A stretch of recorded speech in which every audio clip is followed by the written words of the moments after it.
খুলাফায়ে রাশেদার সোনালী দিন কেন যে ফিরে আর আসে না, মানুষে পেয়ে তার অধিকার কেন যে মন খুলে হাসে না। মান ইউদ্লিল ফালা হাদিয়া লাহু আই ফালান তাজিদ লাহু ওয়ালিয়াম মুরশিদা। نشهد أن لا إله إلا الله وحده ونشهد أن سيدنا ونبينا ومولانا محمدا عبده ورسوله. فقد قال الله تعالى في كلامه المجيد وفي فرقانه الحميد. সকলে জবানের আড়ষ্টতা ছেড়ে দিন, তাআবুজ এবং তাসমিয়া শয়তানি কুমন্ত্রণা থেকে পানাহ চাওয়ার নিমিত্তে আউযু বিল্লাহ এবং আল্লাহ পাকের রহমত প্রাপ্তির আশায় বিসমিল্লাহ আমার সঙ্গে ঠোঁটে ঠোঁট মিলিয়ে পাঠ করুন ইনশাআল্লাহ। সকলে পড়ুন আউযু বিল্লাহি মিনাশ শাইতানির রাজীম। বিসমিল্লাহির রাহমানির রাহিম। ওয়ামা খালাকতুল জিন্না ওয়াল ইনসা ইল্লা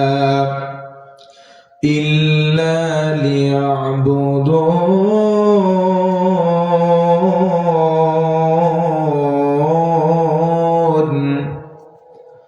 সাদাকাল্লাহুল আযীম। আল্লাহুম্মা সাল্লি আলা মুহাম্মাদ ওয়া আলা আলি মুহাম্মাদ কামা সাল্লাইতা আলা ইব্রাহিম ওয়া আলা আলি ইব্রাহিম ইন্নাকা হামিদুম মাজিদ। আল্লাহুম্মা বারিক আলা মুহাম্মাদ ওয়া আলা আলি মুহাম্মাদ কামা বারাকতা আলা ইব্রাহিম ওয়া আলা আলি ইব্রাহিম ইন্নাকা হামিদুম মাজিদ। খুলাফায়ে রাশেদার সোনালী দিন কেন যে ফিরে আর আসে না, মানুষে পেয়ে তার অধিকার কেন যে মন খুলে হাসে না। খুলাফায়ে রাশেদার সোনালী দিন কেন যে ফিরে আর আসে না, মানুষে পেয়ে তার অধিকার কেন যে প্রাণ খুলে হাসে না। চারিদিকে শুধু শুনি হাহাকার, অন্যায় জুলুম অবিচার, এই শোষণের কি অবসান, কোনদিন আর কি হবে না।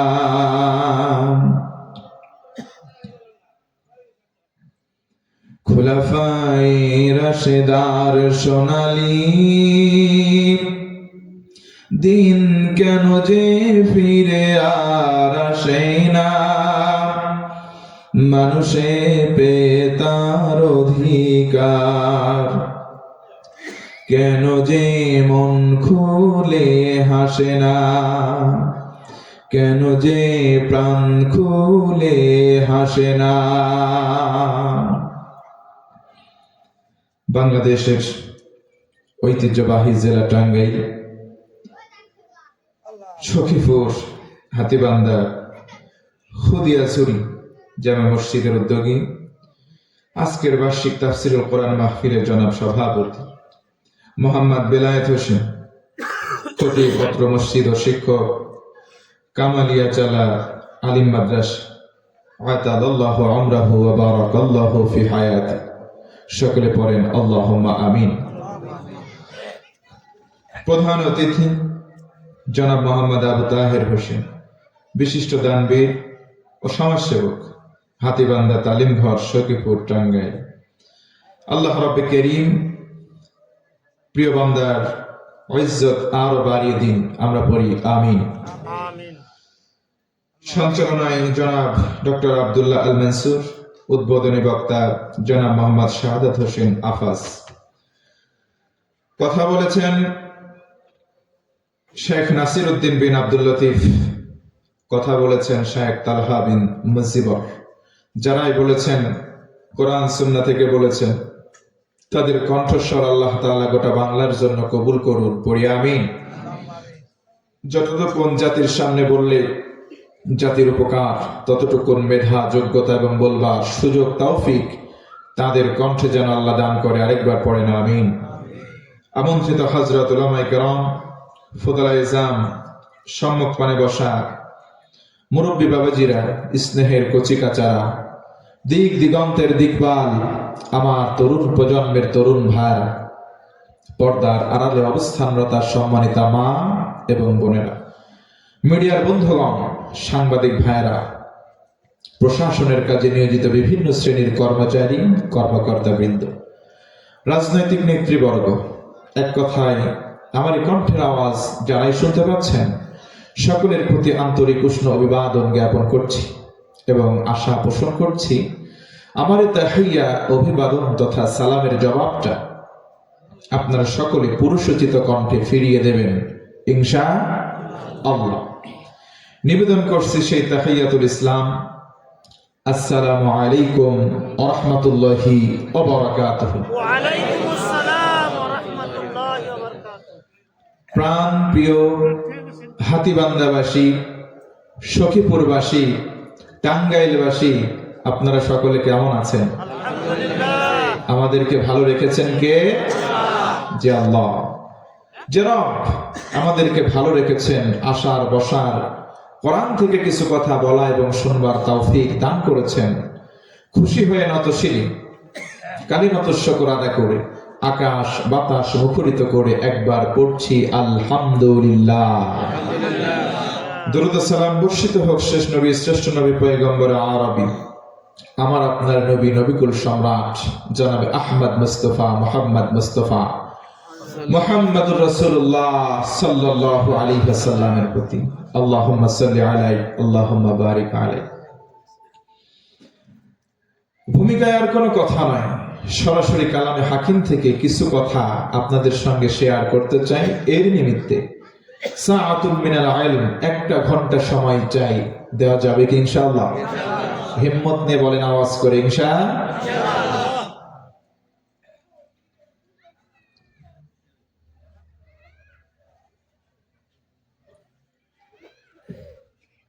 শুরুতে আমি মনোযোগ আকর্ষণের জন্য জানতে চাই, অথেন্টিক একটি সোর্স, একটি কিতাব, একটি পুস্তক, একটি বই থেকে আমরা কথা বলি। এই বই, পুস্তক, এই কিতাবটার নাম একটু উঁচু গলায় বলেন তো কি? আল কোরআন। সবাই বলেন আল কোরআন। মাশাআল্লাহ। আর রহমান আল্লামাল কোরআন। আল্লাহ পাকের অসংখ্য সিফাতি নাম, তার মধ্যে অন্যতম নাম হচ্ছে রহমান। আল্লাহ তাআলা এই রহমান নামের উসিলায় মানুষদেরকে কোরআনের শিক্ষা প্রদান করেছেন। পড়ুন সুবহানাল্লাহ। যালিকাল কিতাব লা রাইবা ফীহি হুদাল লিল মুত্তাকিন। This is the book, there is no doubt in it.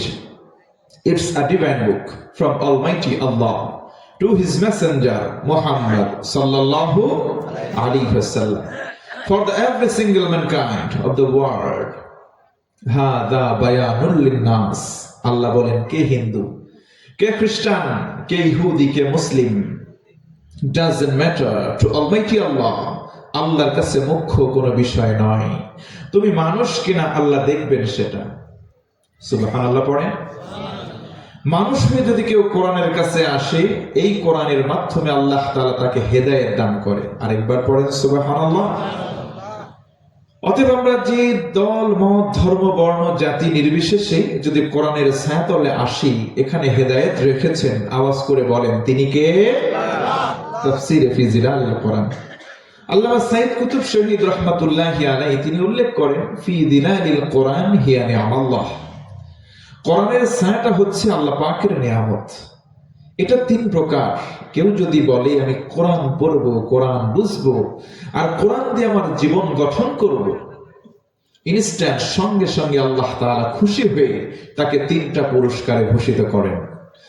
Number 1, এক নম্বর হচ্ছে তারফাউল আমাল। কোরআন মাননেওয়ালার সম্মান দুনিয়াতে এবং আখিরাতে বাড়িয়ে দেন আমার আল্লাহ সুবহানাল্লাহ। ওয়া তাবারাকাহুল হায়াত, তার জীবনে যত বরকত প্রয়োজন সকল প্রকার বরকত আল্লাহ তাকে ঢেলে দেন। 3 নম্বর তাসকিয়াহুল হায়াত, তার জিন্দেগিতে ছোট ছোট গুনাহ হতে পারে, কোরআন মানতে গিয়েও হতে পারে, গুনাহ মানুষের হয় ইচ্ছায় অনিচ্ছায়। আল্লাহ তাআলা সেই গুনাহগুলো মোচন করে তাকে নিট এন্ড ক্লিন একটা লাইফ প্রদান করেন। আরেকবার বলবেন না সুবহানাল্লাহ।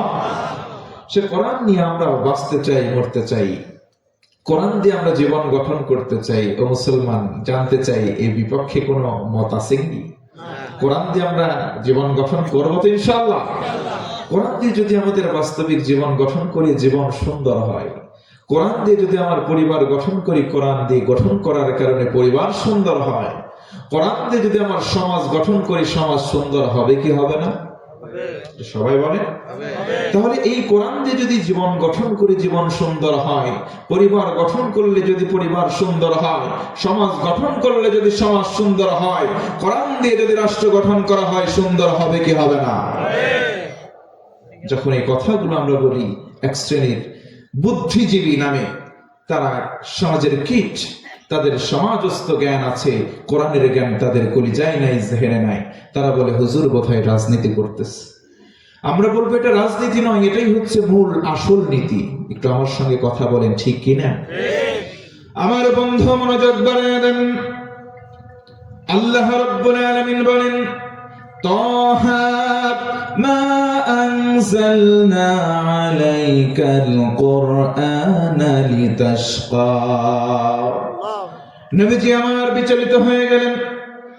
কোরআনটা নাযিল হলো, নবীজি দাওয়াত শুরু করলেন। এক পর্যায়ে দূর দূর করে নবীজিকে সবাই তাড়িয়ে দেওয়া যখন শুরু করলো, আল্লাহর নবীজি চুপ করলেন, মনটা ভারাক্রান্ত হয়ে গেল। আল্লাহ রাব্বুল আলামিন তৎক্ষণাৎ সিদ্ধান্ত নিলেন, আমার হাবিব, আমার রাসূল মন খারাপ করবেন না। এই কোরআন এই জন্য নাযিল করি নাই আপনার ভাগ্য নষ্ট হবে না, বরং এই কোরআন দিয়েছে আপনার ভাগ্য সুপ্রসন্ন হয়ে যাবে। আওয়াজ করে বলুন সুবহানাল্লাহ। আমার বন্ধুগণ, আজকে আলোচনার ভেতরে একটা সাবজেক্ট সামনে নিব।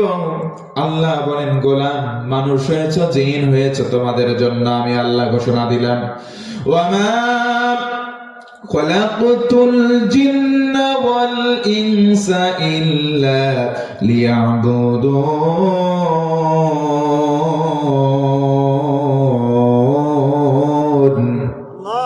সকলে মিলে বলুন তো আল্লাহু আকবার।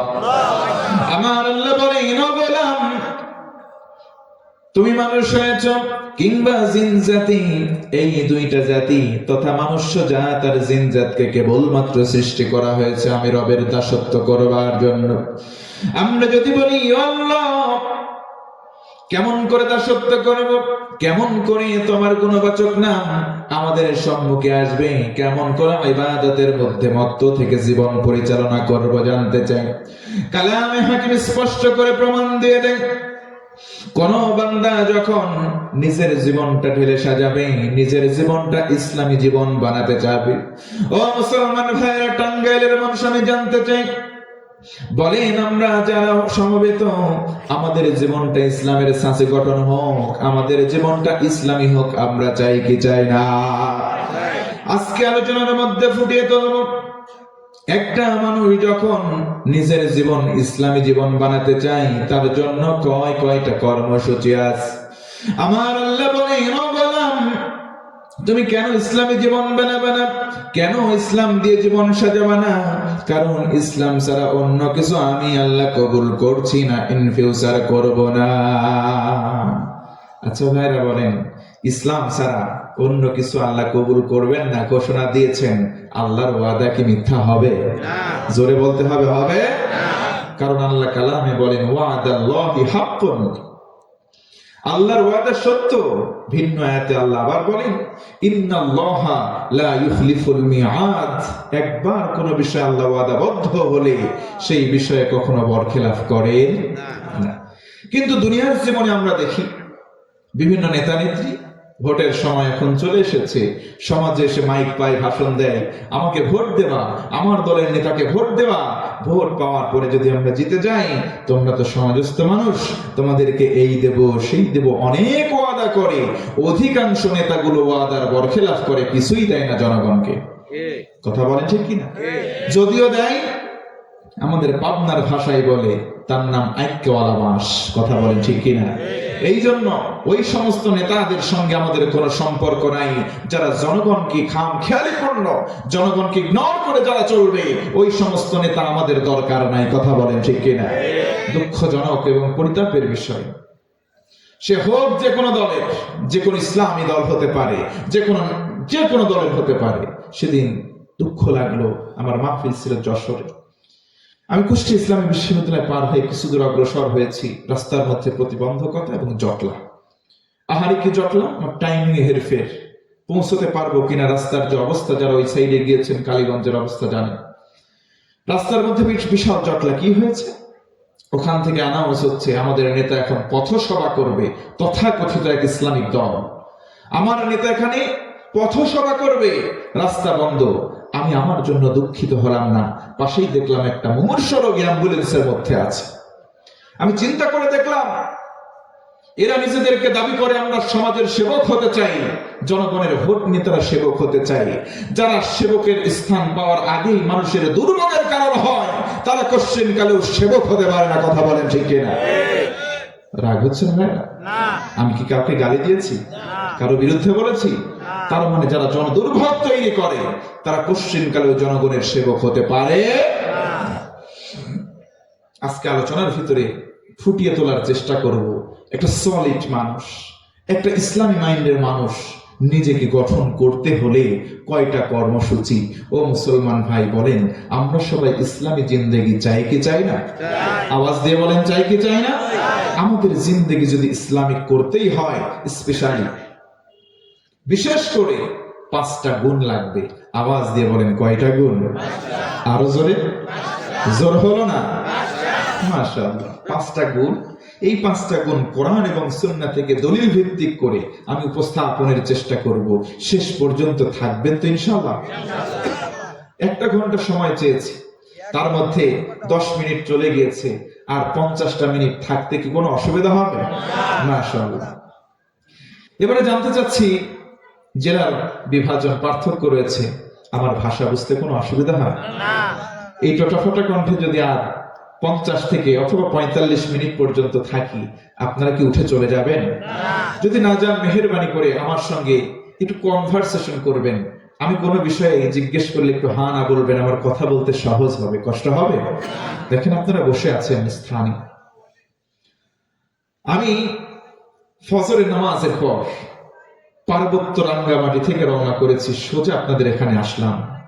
যারা রাস্তাঘাটে চলাচল করেন তারা জানবেন এই পথটা কত দুরূহ, কত কঠিন, কতটা দুর্গম এবং কতটা লম্বা। এত দূর থেকে এসেছি, আল্লাহ পাক যদি রহম না করতেন, সুস্থ অবস্থায় বসে কিছু বলতে পারতাম? জোরে বলেন, পারতাম? এটা একমাত্র তার মেহেরবানি, তার রহমত ছাড়া সম্ভব নয়। আল্লাহ পাক রহমত করেছেন, আসার বসার তৌফিক দিয়েছেন। এই যে জুলুসটা, এটা কম দামি নয়। নবীজি আমার বলেন, মাজলিসু ফিকহিন খায়রুম মিন ইবাদাতি 60 সানাহ। এই যে জুলুসে ফিকহে যারা বসে, একটা সেকেন্ড, সাআতুম মিনাল ইলম, একটা মুহূর্ত সময় যদি কাটায়, কোরআন থেকে শুনেছে, হাদিস থেকে শুনেছে, কিন্তু এখনো বাস্তব জীবনে আমল শুরু করে নাই।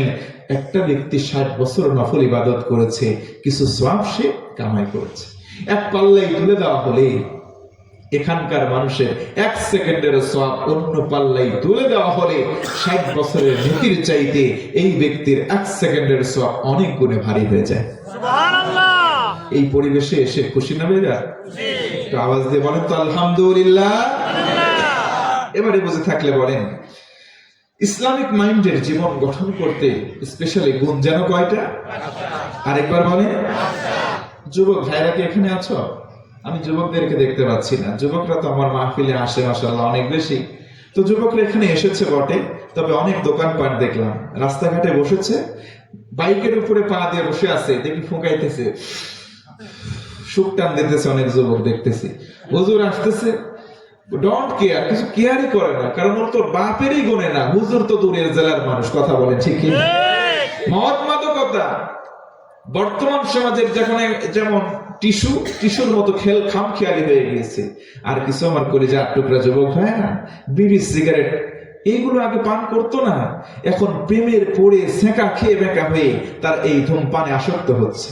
কারণ আমার যুবতী বোনরা গান গায়, যুবক বেশি ভাব নেবা না, হাতটা ধরো না, কেন চোখের ভাষা তুমি বোঝো না। ও যুবক, তোমার গোলাপ গোলাপ ঠোঁটে যখন বিড়ির ধোঁয়া ওঠে, ওই ধোঁয়া দেখতে বড় ভাল লাগে।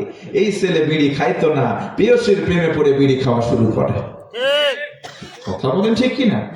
তো ওই যুবক যুবতীরা ওই জায়গায় আছে, আগেই হ্যালো করে দিয়েছে, হ্যালো ও গো ডার্লিং, তোমার এলাকায় তাফসীর মাহফিল, আমি আসবো নিরালয়, জিলাপি কিনবো 1 কেজি, দাঁড়ায় থাকবো গাছতলায়। এই দিকে প্রেয়সী বলে না, খালি জিলাপিতে কাজ হবে না, ফুচকা ছাড়া আমি দেখাই করবো না। ফুচকাও কিনছে, নিয়ে দেখা করতেছে নিরিবিলি, প্রেমের নিবেদন আছে না নাই? তাদের জন্য দোয়া করি, আল্লাহ আমার ভাই, আমার সন্তান, আমার এলাকার সব, ওরা যদি কল্যাণের পথে আসে, আমাদের কোনো লস নাই, একসঙ্গে নিয়ে জান্নাতে যাবো ইনশাআল্লাহ।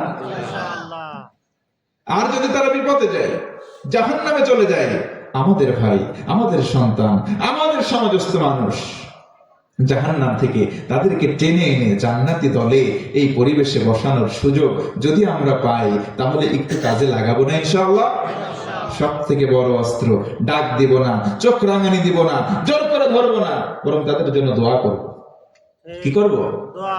আর দোয়া ও মুখল ইবাদাহ, তাদের জন্য রয়েছে সবচেয়ে বড় অস্ত্র, দোয়া করব, আল্লাহ তাদেরকে তুমি সঠিক বুঝ দাও, এই রহমতি পরিবেশে এসে বসার তৌফিক দান করো, বলি আমিন। আরো জোরে পড়েন আমিন। আমার বন্ধুগণ মনোযোগ বাড়িয়ে দেন। ইসলামী জীবন গঠন করতে 5টা গুণাবলী। নাম্বার 1, 1 নম্বর হলো আল্লাহর ভয়। জোরে বলেন তো কার ভয়? আল্লাহর ভয় যার কলিজার মধ্যে থাকবে, সেই ব্যক্তি মুত্তাকি। আল্লাহর ভয় তাকওয়া কারো কলিজায় থাকলে তার নাম মুত্তাকি হয়। পড়েন সুবহানাল্লাহ। আল্লাহ রাব্বুল আলামিন বলেন, ওয়া'লামু আন্নাল্লাহা মা'আল মুত্তাকিন।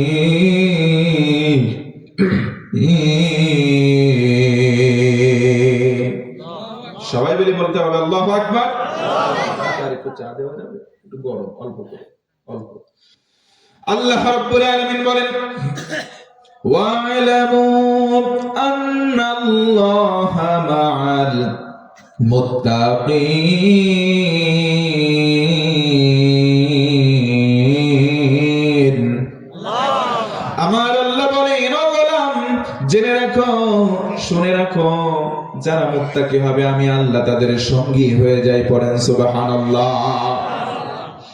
জীবনকে যদি ইসলামী মাইন্ডের বানাতে হয়, জীবনকে যদি ইসলাম দিয়ে সাজাতে হয়, আল্লাহ রাব্বুল আলামিনের ভয় কলিজার মধ্যে লালন করার দরকার। জোরে বলেন আছে না নাই? কারো কলিজার ভেতরে যদি আল্লাহর ভয় পয়দা হয়ে যায়, আল্লাহ বলেন, গোলাম আমি তোমাকে ছেড়ে দেব না, আমি আল্লাহ নিজেই তোমার সঙ্গী হয়ে যাব। আরেকবার বলেন সুবহানাল্লাহ।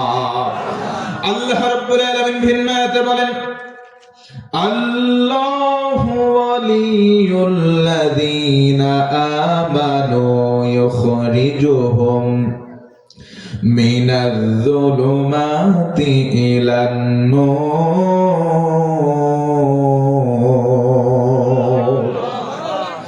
আল্লাহ রাব্বুল বান্দারে, তোমার কলিজায় যদি ঈমান থাকে, আমি আল্লাহ ছেড়ে দেব না, আমি আল্লাহ তোমার বন্ধু হয়ে যাব।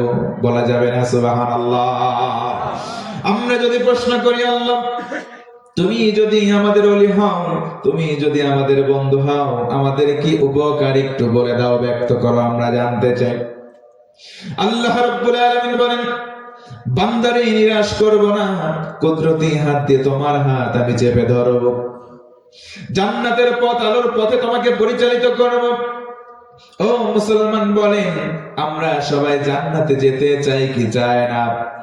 আর জোরে বলেন, চাই কি চাই না? জান্নাতে যদি আমরা যেতেই চাই, আল্লাহর বেঁধে দেওয়া ঈমান, এই ঈমানটাকে মজবুত করে আমাদের কলিজায় ধারণ করবার দরকার আছে না? না। আল্লাহ রাব্বুল আলামিন ঈমানদার মুমিন মুত্তাকি তাদের সঙ্গে থাকবেন। ও মুসলমান, আরেকবার জানতে চাই, বলেন তো ইসলামী জীবন গঠন করার গুণ যেন কয়টা? 1 নম্বর গুণ হলো আল্লাহর ভয়, 2 নম্বর হলো নামাজ। আমি জানতে চাই, বলেন দৈনন্দিন জীবনে কয় ওয়াক্ত নামাজ পড়ব? কিন্তু দুঃখজনক বিষয় এবং পরিতাপের বিষয়, 5 ওয়াক্ত নামাজ আজকে সমাজের মানুষ আমরা পড়তে চাই না, কিন্তু 5 শ্রেণীর মুসলমান এই সমাজের মধ্যে আছে। আমি বলি, দেখেন মিলে যাবে। 1 নম্বর মুসল্লি হলো শুকুর আলী মুসল্লি, সারা সপ্তাহ নামাজ নাই, শুক্রবারে শুধু জুমার নামাজে যায়, এমন শুকুর আলী মুসল্লি দু একটা আছে না? না। 2 নম্বর হলো রমজান আলী মুসল্লি, রমজান মাসে যাই, সারা বছর খোঁজ নাই, তাদের জ্বালায় নিয়মিত মুসল্লিরা রমজান মাসে সামনের কাতারে জায়গা পায় না, তাদের নাম রমজান আলী মুসল্লি। 3 নম্বর বরাত আলী, সবে বরাতের রাতে যায়, একবার এই মসজিদে যায় খিচুড়ির লোভে, আরেক মসজিদে যায় জিলাপির লোভে। কথা বলেন ঠিক কিনা? 4 নম্বর হলো কদর আলী, সবে কদরের রাতে যাই। 5 নম্বর হলো ঈদ আলী, 2 ঈদের নামাজ পড়তে যাই, সারা বছর নামাজ নাই, আছে না? না। আল্লাহ রাব্বুল আলামিন বলেন, ফি জান্নাতি ইয়াতাসাআলুনা আনিল মুজরিমিন মা সালাকাকুম ফি সাকার ক্বালু লাম নাকু মিনাল মুসাল্লিন।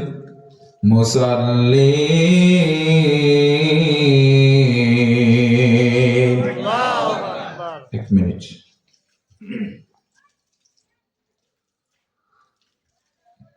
রাগ হচ্ছে না? চা খাবেন? হাসছেন কেন? এটা একটা ডায়লগ হয়ে গেছে। কেউ কয় চা খাবেন, আরেকজন কয় ঢেলে দেই। এইগুলা মানুষ বর্তমান ভাইরাল করে দিতেছে বাংলাদেশ। আবার জিকির করতে করতে বলতেছে বসেন বসেন, আবার কেউ জিকির করতে করতে পদ্মা ফানা ফিল্লা করে ওই পাইতে লাভ দিতেছে। পীর সাহেব এখানে বসে ওয়াজ করতেছে, আরেকজন এসে বলতেছে এইটাই তো আমার আল্লাহ, নাউজুবিল্লাহ কবেন না?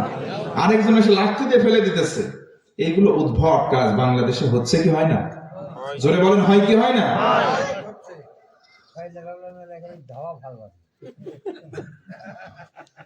কি কোন বাড়ে কি কোন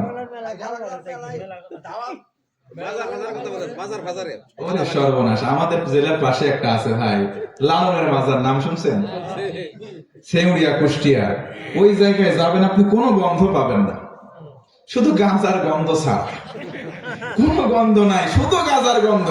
নাকের মধ্যে এমন ঝাঁচালো, মাস্ক করে যাবেন, মাস্ক ভেদ করে আপনার নাক মাতাল বানায় ফেলবে। যারা গেছে তারা টের পায়। কি কথা বলেন, ঠিক কি না? আমার কথা কি বোঝা যাচ্ছে? আমি আমার পাবনার আঞ্চলিক ভাষায় একটু কথা কবে চাই, কব আমার আঞ্চলিক ভাষায় একটু কথা কই, দেখেন তো বোঝা যায় নাকি? আপনারা মুরব্বী মানুষ, গ্রাম্য মানুষ, দেখি যদি বুঝবেন না পারেন কবে, চ্যানেল চেঞ্জ করে আরেক দিক চলে আসবো। কোন তো আল্লাহু আকবার।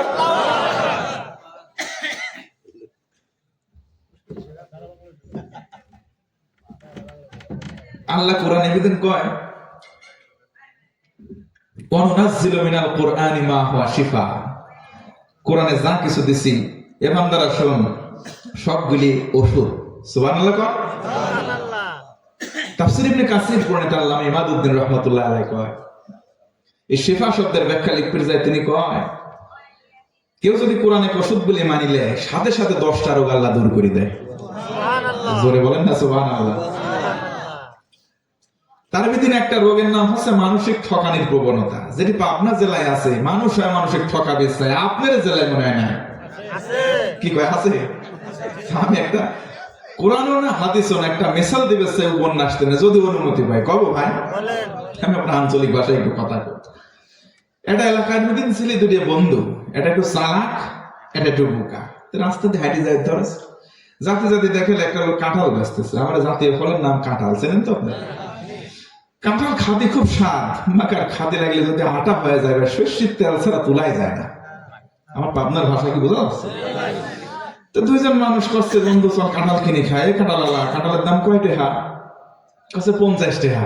তুই কাছে আমার 25, তুই দে 25, 50 টাকা পেমেন্ট করে দি।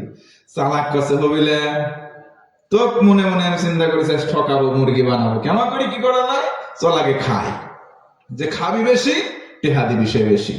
ঠিক আছে লে চল খাই, আমি খাবো কম টেহা দেবো কম। আস্তে করে কাঁঠাল ভেঙে খাওয়া শুরু করেস। কিছু কিছু জায়গায় যেটি খাওয়া লাগে ওটি কয় সার, কিছু কিছু জায়গায় কয় রুই, কিছু কিছু জায়গায় কোষ কুয়া। আপনারা কি কন? রুয়া। চালাক যে ও রুয়াও খায়, ভিতরে বিচি থাকে, বিচি শুদ্ধি গিলি খায়। আর যে চালাক ও তো সবকিছু খায়, এই জন্য মুরব্বীরা কয় অতি চালাকের গলায় ধরে। আর যে বোকা ও তো বোঝে কম, বুদ্ধি কম, ও রুইয়েটা খায় আর উৎসুমকি বিচিটা থুয়ে দেয়। এমন করে খাতি খাতি খাতি খাতি কাঁঠাল খাওয়া শেষ, সোনার বাংলাদেশ। এবার আমার বোকা 25 টাকা বাইর করতে কষ্ট, দোস্ত 25, তুই দে 25, হিসাব ঠিকই আছে। চালাক কয় হবিলে বিচি অনেক, যার বিচি বেশি সে টেহা দিবি বেশি। বিচি গণ 1 2 3 4 করে গুনতে ধরেছে, গুন মিল্লাই দেখে বুকার সামনে 45টা বিচি। চালাক চালাকি করি ওইটা দেখি 45টা উৎসুমকে মাত্র 5টা বিচি থুয়ে দিয়েছে। কছে তুই দেব 45 টাকা আর আমি দেবো 5 টাকা। কয় টাকা? 5 টাকা। 45 টাকা মিলে গেছে, খাপের খাপ মুমতাজের বাপ। বোকা কয় মনে মনে খাইলে আমি কম টেহা দেবো বেশি, এগেদা তো মিলিমির ভাবতেছে নি। ও কাছে তোর অঙ্ক মিলবি বলে, তোর অঙ্কে তো মিলবেই না, কারণ তোর কলমের মতো কালেই নি, তুই মিলিব কেমন? যে 50 টাকা এলে 5 টাকা, তুই এদের সর যাবে তো। ও মন খারাপ করে বাইর যায় ধরেছে। আসমানের দিক থেকে করছে আল্লাহ বোধহয় আমার ঠহায়নি, তোমার কাছে বিচার দিলাম আল্লাহ, যদি আমার ঠহাই থাকে তুমি বিচারটা করি। একটু আওয়াজ দেখো তো আল্লাহু আকবার। মনে রাখবেন মুসলিমের চোখের পানি বের হওয়ার আগে আরশে আজিম পর্যন্ত পৌঁছে যায়। চলে যাবেন ধরেছে, চলে গেছে। চালাক যে বগল বাড়িছে চিন্তা করতেছে আমি তো মুরগি পাইছে ঠহাইছি, তো ঠহাইছি মুরগি পায়ে, মানে ও আনন্দে আত্মহারা হয়েছে। আমি ধরেছে দেখো আকাশের মেদিন মেঘ লাগেছে, দেখো মেঘ লাগে গুরুম গুরুম শব্দ শুরু হয়ে গেছে, আর ওর পেটের ভিতরে কামড় শুরু হয়ে গেছে। মুরব্বীরা কইর পারবে কাঁঠালের পিছে যদি কেউ অজ্ঞতা সরে গিলিও লেয়, ওই অম্মাই বাড়ায় সেটা হজম হয় না। কথা কন ঠিক কিনা? ওর পেটের ভিতরে এমন গোলযোগ তৈরি হয়ে গেছে, নিম্ন চাপ দেখা দিচ্ছে। কথা বুঝেন আমার? নিম্ন চাপ দেখা দিচ্ছে, কাম সারবি কোনে, এই পিলিতা হয় একবার ও পিলিতা হয়, কোন জায়গায় টয়লেট খুঁজে পায় না। ঝাড়ি পিটি দৌড় মারছে বাড়ির দিন, বাড়ির টয়লেটে যাবে টাইম টুক সে পায়নি। বাড়ির বাইরে ছিল তরকারির একটা মাছি, জাংলা, জাংলার নিচে বসি কাম সারেস। ওই যে মুরব্বীরা কয় তুমি যত বড় বাহাদুর হও না কে, নিম্ন চাপ কন্ট্রোল করার ক্ষমতা এমনও দুনিয়ায় কারণ নেই। কথা কন ঠিক কি না? যারা দুনিয়ার ভিতরে টেন্ডারবাজি, চাঁদাবাজি করে মানুষের ঠহা, চিল, চাল, টিনের টাকা, গমের টাকা আত্মসাৎ করি গরিবের দুস্থ মানুষের জিনিস মারি খাইছাও, খাও সাবধানে খায়। নিম্নচাপ যখন দেখা দেবি কাম সারা জায়গা করে কোনো জায়গায় খুঁজে পাবে না। কথা কন ঠিক কিনা? আস্তে করে বসে কাম সারি, ঘরের দুটি যায় বউ করছে, বউ আমি খুব ক্লান্ত, শুয়ে পড়লাম, ডাকবির পারবো না, সারা রাত ঘুমাবো। সারা রাত মুষলধারে বৃষ্টি। আমার পাবনার ভাষা কি বোঝা যাচ্ছে? সারা রাত মুষলধারে বৃষ্টি। সকালবেলা বউ উঠেছে, দেখো দেখে চাল রয়েছে, মিনসি 3 দিন বাজার করে নাই, কোনো তরি তরকারি নেই। কি করবো? জানলাই যায়, আম আছে নাকি, পুঁশাক আছে নাকি, যায় তার কিছুই নেই। আমি কি করবি? মনটা খারাপ করে চলে আসবি, ধরেছে নিচে পোচক পড়েছে, এখান থেকে এক গাদি কাঁঠালের বিচি করিল আছে। এ ভাই সারা রাত মুষলধারে বৃষ্টি, মশলা যা ছিল হলুদ হলুদ সব ধুয়ে সাপ, খালি বিচি গুণ ভাসিল আছে। বিচি তুলি লিয়ে আসি সারি, ভাতে দিয়ে সেদ্ধ করে ভর্তা করি, সঙ্কি দিয়েছে। চোখ ডলতে ডলতে ঘুমাতে উঠেছে, যাও দাঁত মুখ মাজানি বিসমিল্লাহ ছাড়াই 2 প্লেট ওর ভাত খাওয়া শেষ। হঠাৎ চিন্তা হইলি, বউ আমি তো এবছর কাঁঠালি কিনিনি, তুই বিসি ভালো করে আগে কর। বউ কাছে খাও আর শুকরিয়া আদায় করো আল্লাহ। কে? আমি তো ওখানে আনবির গেছিলাম, যাই দেখি কোনো তরি তরকারি নিয়ে আসতে ধরেছি, নিচি দেখি বিসি গুণ পরিলাইছে। খাও, এটা আল্লাহর রহমত। এ ভাই রহমত না গজব? জোরে কর, রহমত না গজব? ওই যে তোমার ঘর থেকে সেনা বানা দিছে, খাও আর শুকরিয়া আদায় করো আল্লাহ। ওর মুখে দিন যে খাওয়া ছিল, খাওয়া বন্ধ হয়ে গেছে। মুখে তো থু করে সব খাবার ফেলা দিয়ে আসমানের দিক তাহা করছে, আল্লাহ এক জিনিস আমাকে আর কয়বার খাওয়াবা? ভাই আমি হাসির খোরাকি দেই নাই। যারা মানুষকে ঠিক বোকা পেয়ে ঠিক এভাবে ঠকাতে চাই, আল্লাহ সিস্টেম ঘুরিয়ে তাদেরকে নিজের পায়খানা খাওয়িয়ে ঠিক এইভাবেই ঠকায়। কথা বলেন ঠিক কিনা? তুমি ষড়যন্ত্র করো, আল্লাহ বলেন না, আমি তোর ষড়যন্ত্রের অ্যান্টি কৌশল করি। আর জেনে রাখো গোলাম, আমি আল্লাহ উত্তম কৌশলী। জোরে বলুন সুবহানাল্লাহ। আল্লাহ বলেন ওয়ানাজ্জিলু মিনাল কুরআনি মা হুয়া শিফা। কেউ যদি এই রোগ নিয়ে অন্তরে বসবাস করো, কোরআন মানো, সঙ্গে সঙ্গে এই মানুষকে ঠকানোর প্রবণতা দূর হয়ে যাবে। বলা যাবে না সুবহানাল্লাহ? আমার বন্ধু মনোযোগ বাড়ায় দেন। জীবনকে ইসলামী জীবন বানাতে গেলে 1, 2 করে 5টা গুণাবলী অর্জন করতে হবে। নাম্বার 1, 1 নম্বর তাকওয়া, মানে আল্লাহর ভয়। 2 নম্বর নামাজ। ও মুসলমান বলেন, দৈনন্দিন নামাজ পড়ার দরকার কয় ওয়াক্ত? অনেক মুরব্বি হয়ে গেছেন সমাজের মধ্যে। মুরব্বি জিজ্ঞেস করবেন, বাবাজি বলেন তো মাগরিবের নামাজ কয় রাকাত? বলতে পারে না। আপনি যখন বলবেন মুরব্বি বলেন তো, শুনলাম বিলের মাঠে আপনার 1 খন্ড জমিন আছে। মুরব্বি বলবে আছে, মানে দাগ নাম্বার জমির এত, পরসা নাম্বার এত, খতিয়ান নাম্বার এত, আরএস রেকর্ড নাম্বার এত, এস রেকর্ড নাম্বার এত, ঠুটস্থ সব বলে দেয়। নামাজের রাকাতের সংখ্যা বলতে পারে না। আমি বলবো মুরব্বি মুরব্বি, থামার সময় হলো, কবরে যাওয়ার সময় হয়। কারণ কিয়ামতের দিন সর্বপ্রথম নামাজের হিসাব হবে। কথা বলেন ঠিক কিনা? আল্লাহ রাব্বুল আলামিন বলেন, ফি জান্নাতি ইয়াতাসাআলুনা আনিল মুজরিমিন মা সালাকাকুম ফি সাকার ক্বালু লাম নাকু মিনাল মুসাল্লিন। আমার আল্লাহ বলেন, ও গোলাম, জান্নাতি আর জাহান্নামী 2 দল ভাগ হলো। আমি জানতে চাই, বলেন জান্নাতি আর জাহান্নামী কি সমান হতে পারে? আল্লাহ রাব্বুল আলামিন বলেন না, জান্নাতি আর জাহান্নামী 2 দল সমান নয়। ও মুসলমান, কথা বলেন ঠিক না ব্যাঠি? আল্লাহ রাব্বুল আলামিন বলেন, লা ইয়াস্তাবি আসহাবুন নারি ওয়া আসহাবুল জান্নাহ, আসহাবুল জান্নাতি হুমুল ফাইজুন।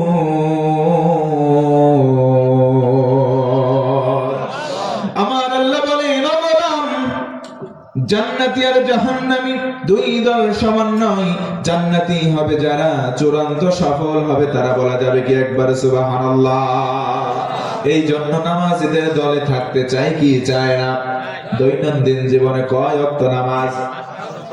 কেমন করে ঘুমাও তুমি, কেমন করে ঘুমাও তুমি, ফজর করে কাজা? এমন তো হতে পারে জোহরে জানাজা তোমার, এমন তো হতে পারে জোহরে জানাজা। ও যুবক, তুমি নামাজ পড়ো নাই, রাত্রি বেলা ঘুমন্ত। তোমার যদি ঘুম ভাঙে সকাল, তোমার যদি ঘুম না ভাঙে পরকাল। কথা বলেন ঠিক কি? এই জন্য নামাজ আমরা ছেড়ে দেব। জীবনকে ইসলামী জীবন বানাতে গেলে 5টা গুণ। 1 নম্বর আল্লাহর ভয়, 2 নম্বর নামাজ। নামাজ আমরা ধরবো না, ছাড়বো। আমার মা বোনেরা কি আছে? পুরুষের চাইতে বেশি। অথচ আল্লাহ কয় না, 1টা পুরুষ 2টা মহিলা, কিন্তু ওরা দেখলাম এখন একটা পুরুষ সাইডে মহিলা। আপনারা ঠিক করলেও ঠিক, না করলেও ঠিক, কথা কন ঠিক কিনা? আপনারা যে আওয়াজে দিতে চান না, সখীপুর মোড়ে পর যদি দুইটি মা বোনের ঝগড়া লেগে যায়, তাহলে আপনারা যে ঠিক ব্যাটিক করতেছেন মানে কি মা আমাদের ঘুম ধরে গেছে। দুইটি মা বোনের যদি ঝগড়া লাগা দেওয়া যায়, ওরে আওয়াজ আমার সবার চাইতে আওয়াজের চাইতে বেশি হবে ভাই, কথা কন না? তো আমরা মা বোনদের পক্ষে বিপক্ষে একটু ওয়াজ করতে চাই, করা যাবে না ইনশাআল্লাহ? যেহেতু তারা আছে, কোথায় তারা বসছে, কোথায় ওই দিকে বসছে, ও তাহলে তো তাদের পক্ষে একটু ওয়াজ করা দরকার। কারণ বর্তমান নাই, কিন্তু ইতোপূর্বে বাংলাদেশে ঘুরে ফিরে তারাই ছিল সরকার। কিছু কথা বলা দরকার ইনশাআল্লাহ। আমার মা বোনেরা নামাজ পড়ুক আর না পড়ুক, ও দেখতেছে, আমার দেখতেছে, সর্বনাশ দেখছেন হুজুর কি আমাকে ওয়াজ করতেছে, আমাকে বলে দেখতে হচ্ছে, জোরে কোন আল্লাহু আকবার। ও মা ও বোন, শুধু দেখা শোনা নয়, কিছু কিছু মা বোন এসেছে এখানে ওয়াজ শুনতে, কিছু কিছু মা বোন এসেছে স্বামী বাড়িতে সবসময় ভক ভক ভক ভক করে জ্বালায়, একটুখানি 1 ঘন্টা আসছে 2 ঘন্টা আসছে স্বামী থেকে রেহাই পাওয়ার জন্য, কথা কন ঠিক না? আবার কিছু কিছু বোন আসছে ধান্দায় যে 2 জন ভাবির সঙ্গে কতদিন দেখা নাই, বাড়িতে তো বউ হিসেবে কাজ করতে হয়, গল্প করার তো সময় নাই, এই জায়গায় বসছে বাদাম 1 পোয়া কিনবো, 2 ভাবি বলবো বাবু তোর স্বামী তো গত মাসে কি কিনে দিয়েছে ক, এই গল্প করার জন্য কিছু লোক আইছে, কথা কন ঠিক কিনা? তো বলবো মা ও আমার বোন, জান্নাতি একদল জাহান্নামী একদল। আল্লাহ বলেন জান্নাতীরা জাহান্নামীদেরকে দেখে বলবে ভাই তোমরা কেন আজকে জাহান্নামে আসলা? তারা বলবে লাম নাকু মিনাল মুসাল্লিন, আমরা নামাজই ছিলাম না। আহা, নামাজ না পড়ার কারণে সাকর নামক জাহান্নামে তারা নিক্ষিপ্ত হবে। আল্লাহ বলেন তারা 2 দল কশ্চিনকালেও সমান নয়। আল্লাহ তাআলা শুধু তাই বলেন না, নবীকে দিয়ে বলেন মান তারাকাস সালাতা মুতাআম্মিদান ফাকাদ কাফারা। আহা, যে ইচ্ছা করে নামাজ ছেড়ে দিল সে যেন কুফর করলো। নাউজুবিল্লাহ পড়ে।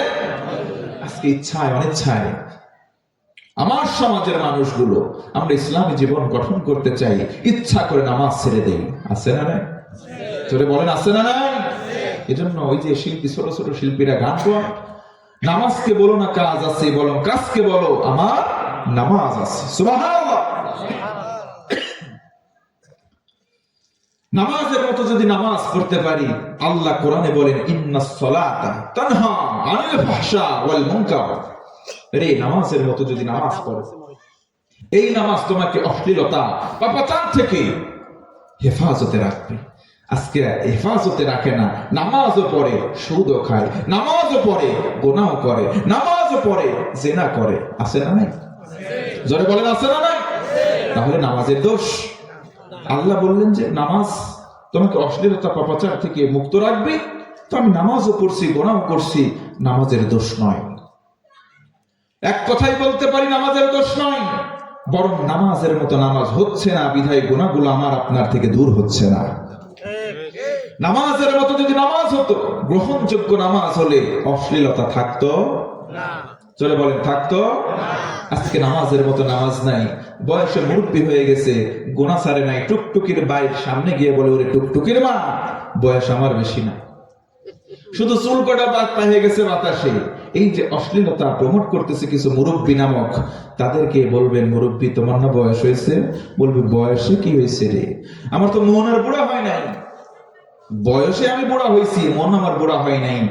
আল্লাহ রাসূল সাল্লাল্লাহু আলাইহি ওয়াসাল্লাম বলেন আল্লাহ লানত ওই সমস্ত শাইখুন কাবীর যারা বৃদ্ধ হয়ে গেছে কিন্তু গুনাহ ছাড়ে নাই, তাদের উপরে কার লানত?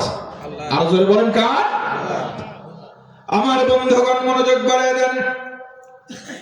ইসলামী জীবন গঠন করার জন্য 5টা কর্মসূচি। 1 নম্বর আল্লাহর ভয় করে যায় লালন করব। 2 নম্বরে নামাজ আদায় করব। ও মুসলমান জানতে চাই দৈনন্দিন জীবনে নামাজ পড়ব আমরা কয় ওয়াক্ত? 5 ওয়াক্ত নামাজ এখন থেকে আমরা কেউ ছেড়ে দেব না। আল্লাহ রাব্বুল আলামিন আমাদেরকে নামাজি হিসেবে যেন কবুল করেন। একটু আওয়াজ করে বলেন তো আল্লাহুম্মা আমিন। ইসলামী জীবন গঠন করার 3 নম্বর আমল হলো তিলাওয়াতুল কোরআন। কোরআনে কারিমের তেলাওয়াত যেটা বর্তমান বাংলাদেশে একেবারে নেই, কমে গেছে। কথা বলেন ঠিক কিনা? আল্লাহর নবীজি বলেন আফদালুল ইবাদাতি তিলাওয়াতুল কোরআন, সবচাইতে দামি এবং মর্যাদাপূর্ণ ইবাদতের নাম হলো কোরআনের তেলাওয়াত। সুবহানাল্লাহ। আল্লাহ রাব্বুল আলামিন নবীজিকে মাধ্যম করলেন আর ঘোষণা করলেন খায়রুকুম মান তাআল্লামাল কুরআনা ওয়া আল্লামা, তোমাদের মধ্যে সর্বোত্তম ওই দুই ব্যক্তি যে কোরআন শেখে আর যে মানুষদেরকে কোরআন শেখায়। তার মানে ছাত্র শিক্ষক কোরআনের কারণে সম্মানিত এবং মর্যাদাবান হয়ে যায়। পড়েন সুবহানাল্লাহ। ইসলামী জীবন গঠন করতে চাই, ও আমার মা, ও আমার বোনেরা, আমার দিকে মনোযোগ বাড়ান। ইসলামী জীবন গঠন করতে চান কিন্তু আপনি কোরআন পড়তেই জানেন না। আপনার কাছে ইংরেজি ঠোঁটস্থ পড়তে পারেন, বাংলা, ইংরেজি, ম্যাথমেটিক্স এইগুলো দিয়ে কখনো জান্নাতে যাওয়া যাবে না। কোরআন দিয়ে জান্নাতে যাওয়ার পথ সুগম করা লাগবে। কথা বলেন ঠিক কিনা? এই কথা আমি মোল্লার নই, নবীজি আমার বলেন আল কুরআন হুজ্জাতুল লাকা ওয়া আলাইক, কোরআন তোমার পক্ষে না হয় বিপক্ষে দাঁড়াবে। জোরে বলুন সুবহানাল্লাহ।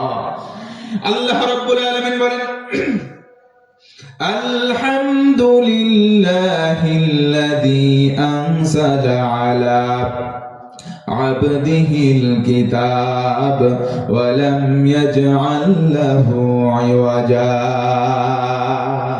জোরে বলেন আল্লাহু আকবার।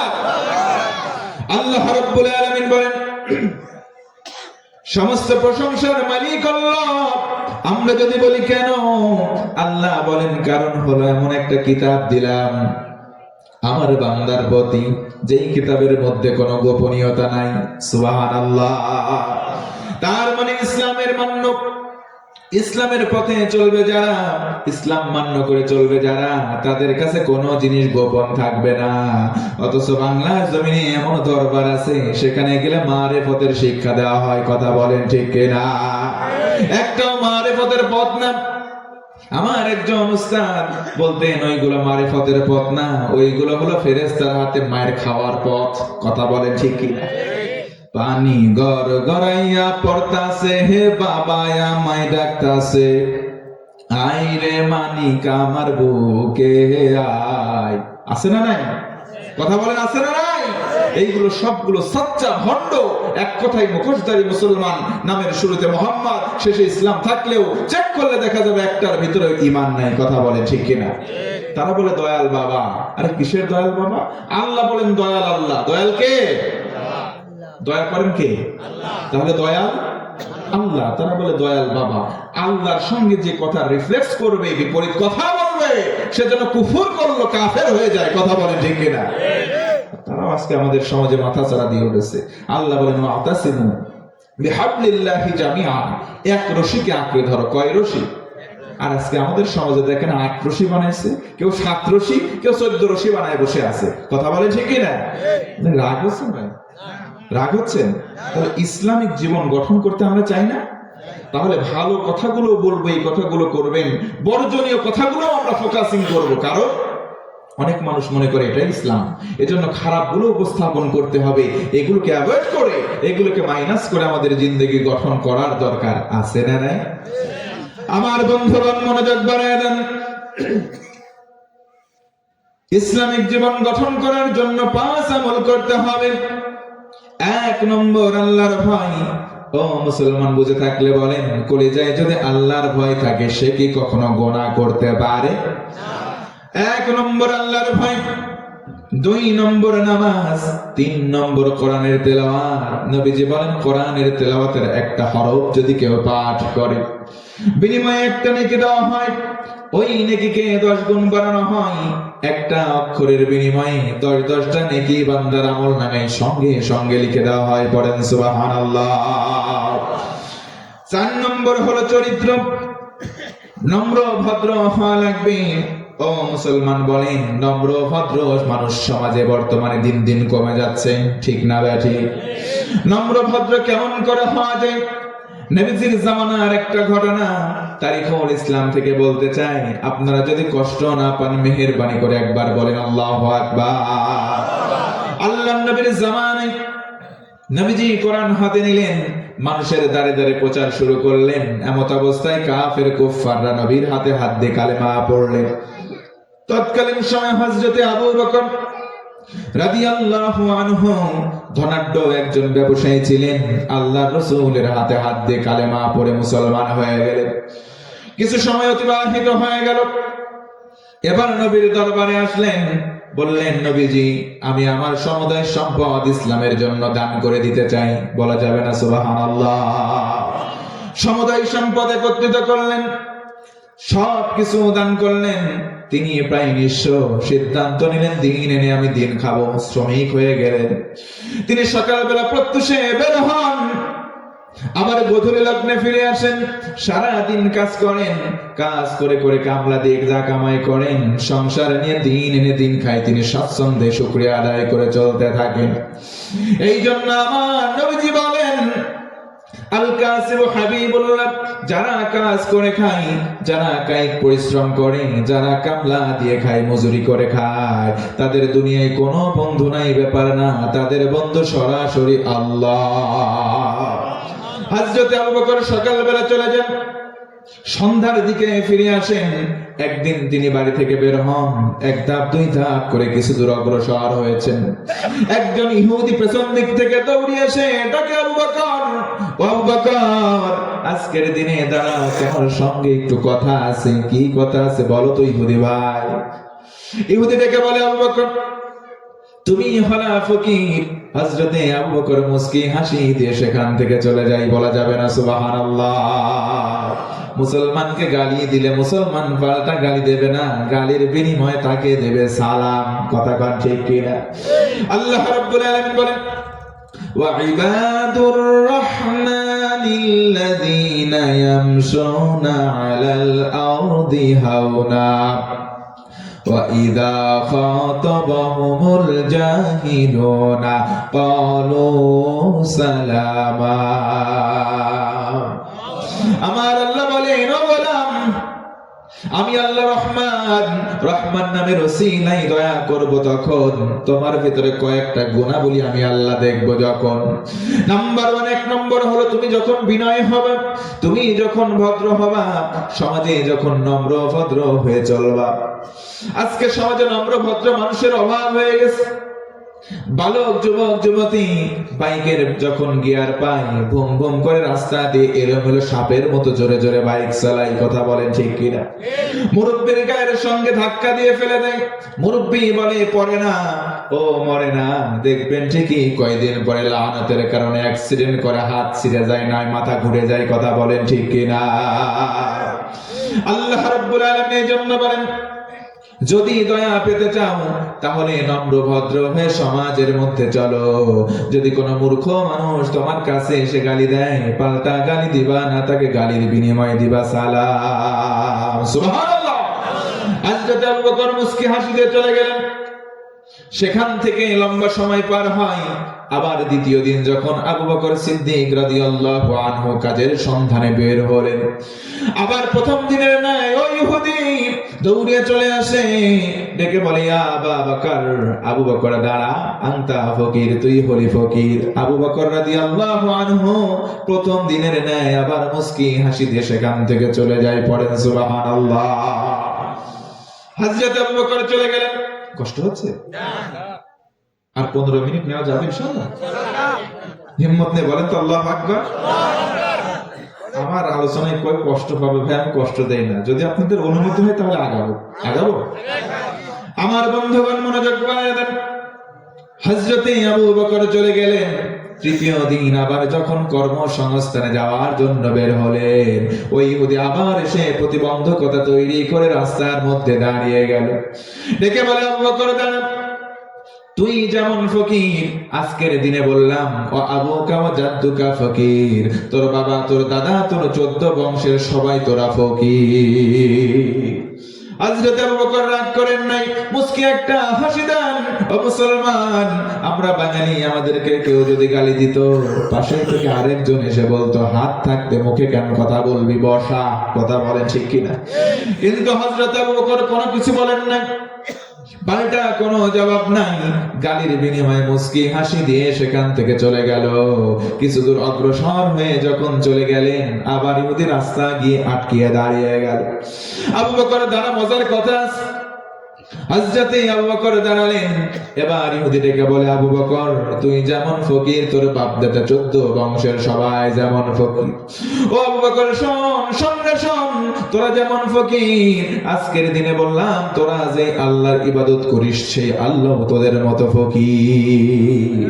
নাউজুবিল্লাহ বলবেন না? আমার আল্লাহ কি ফকির?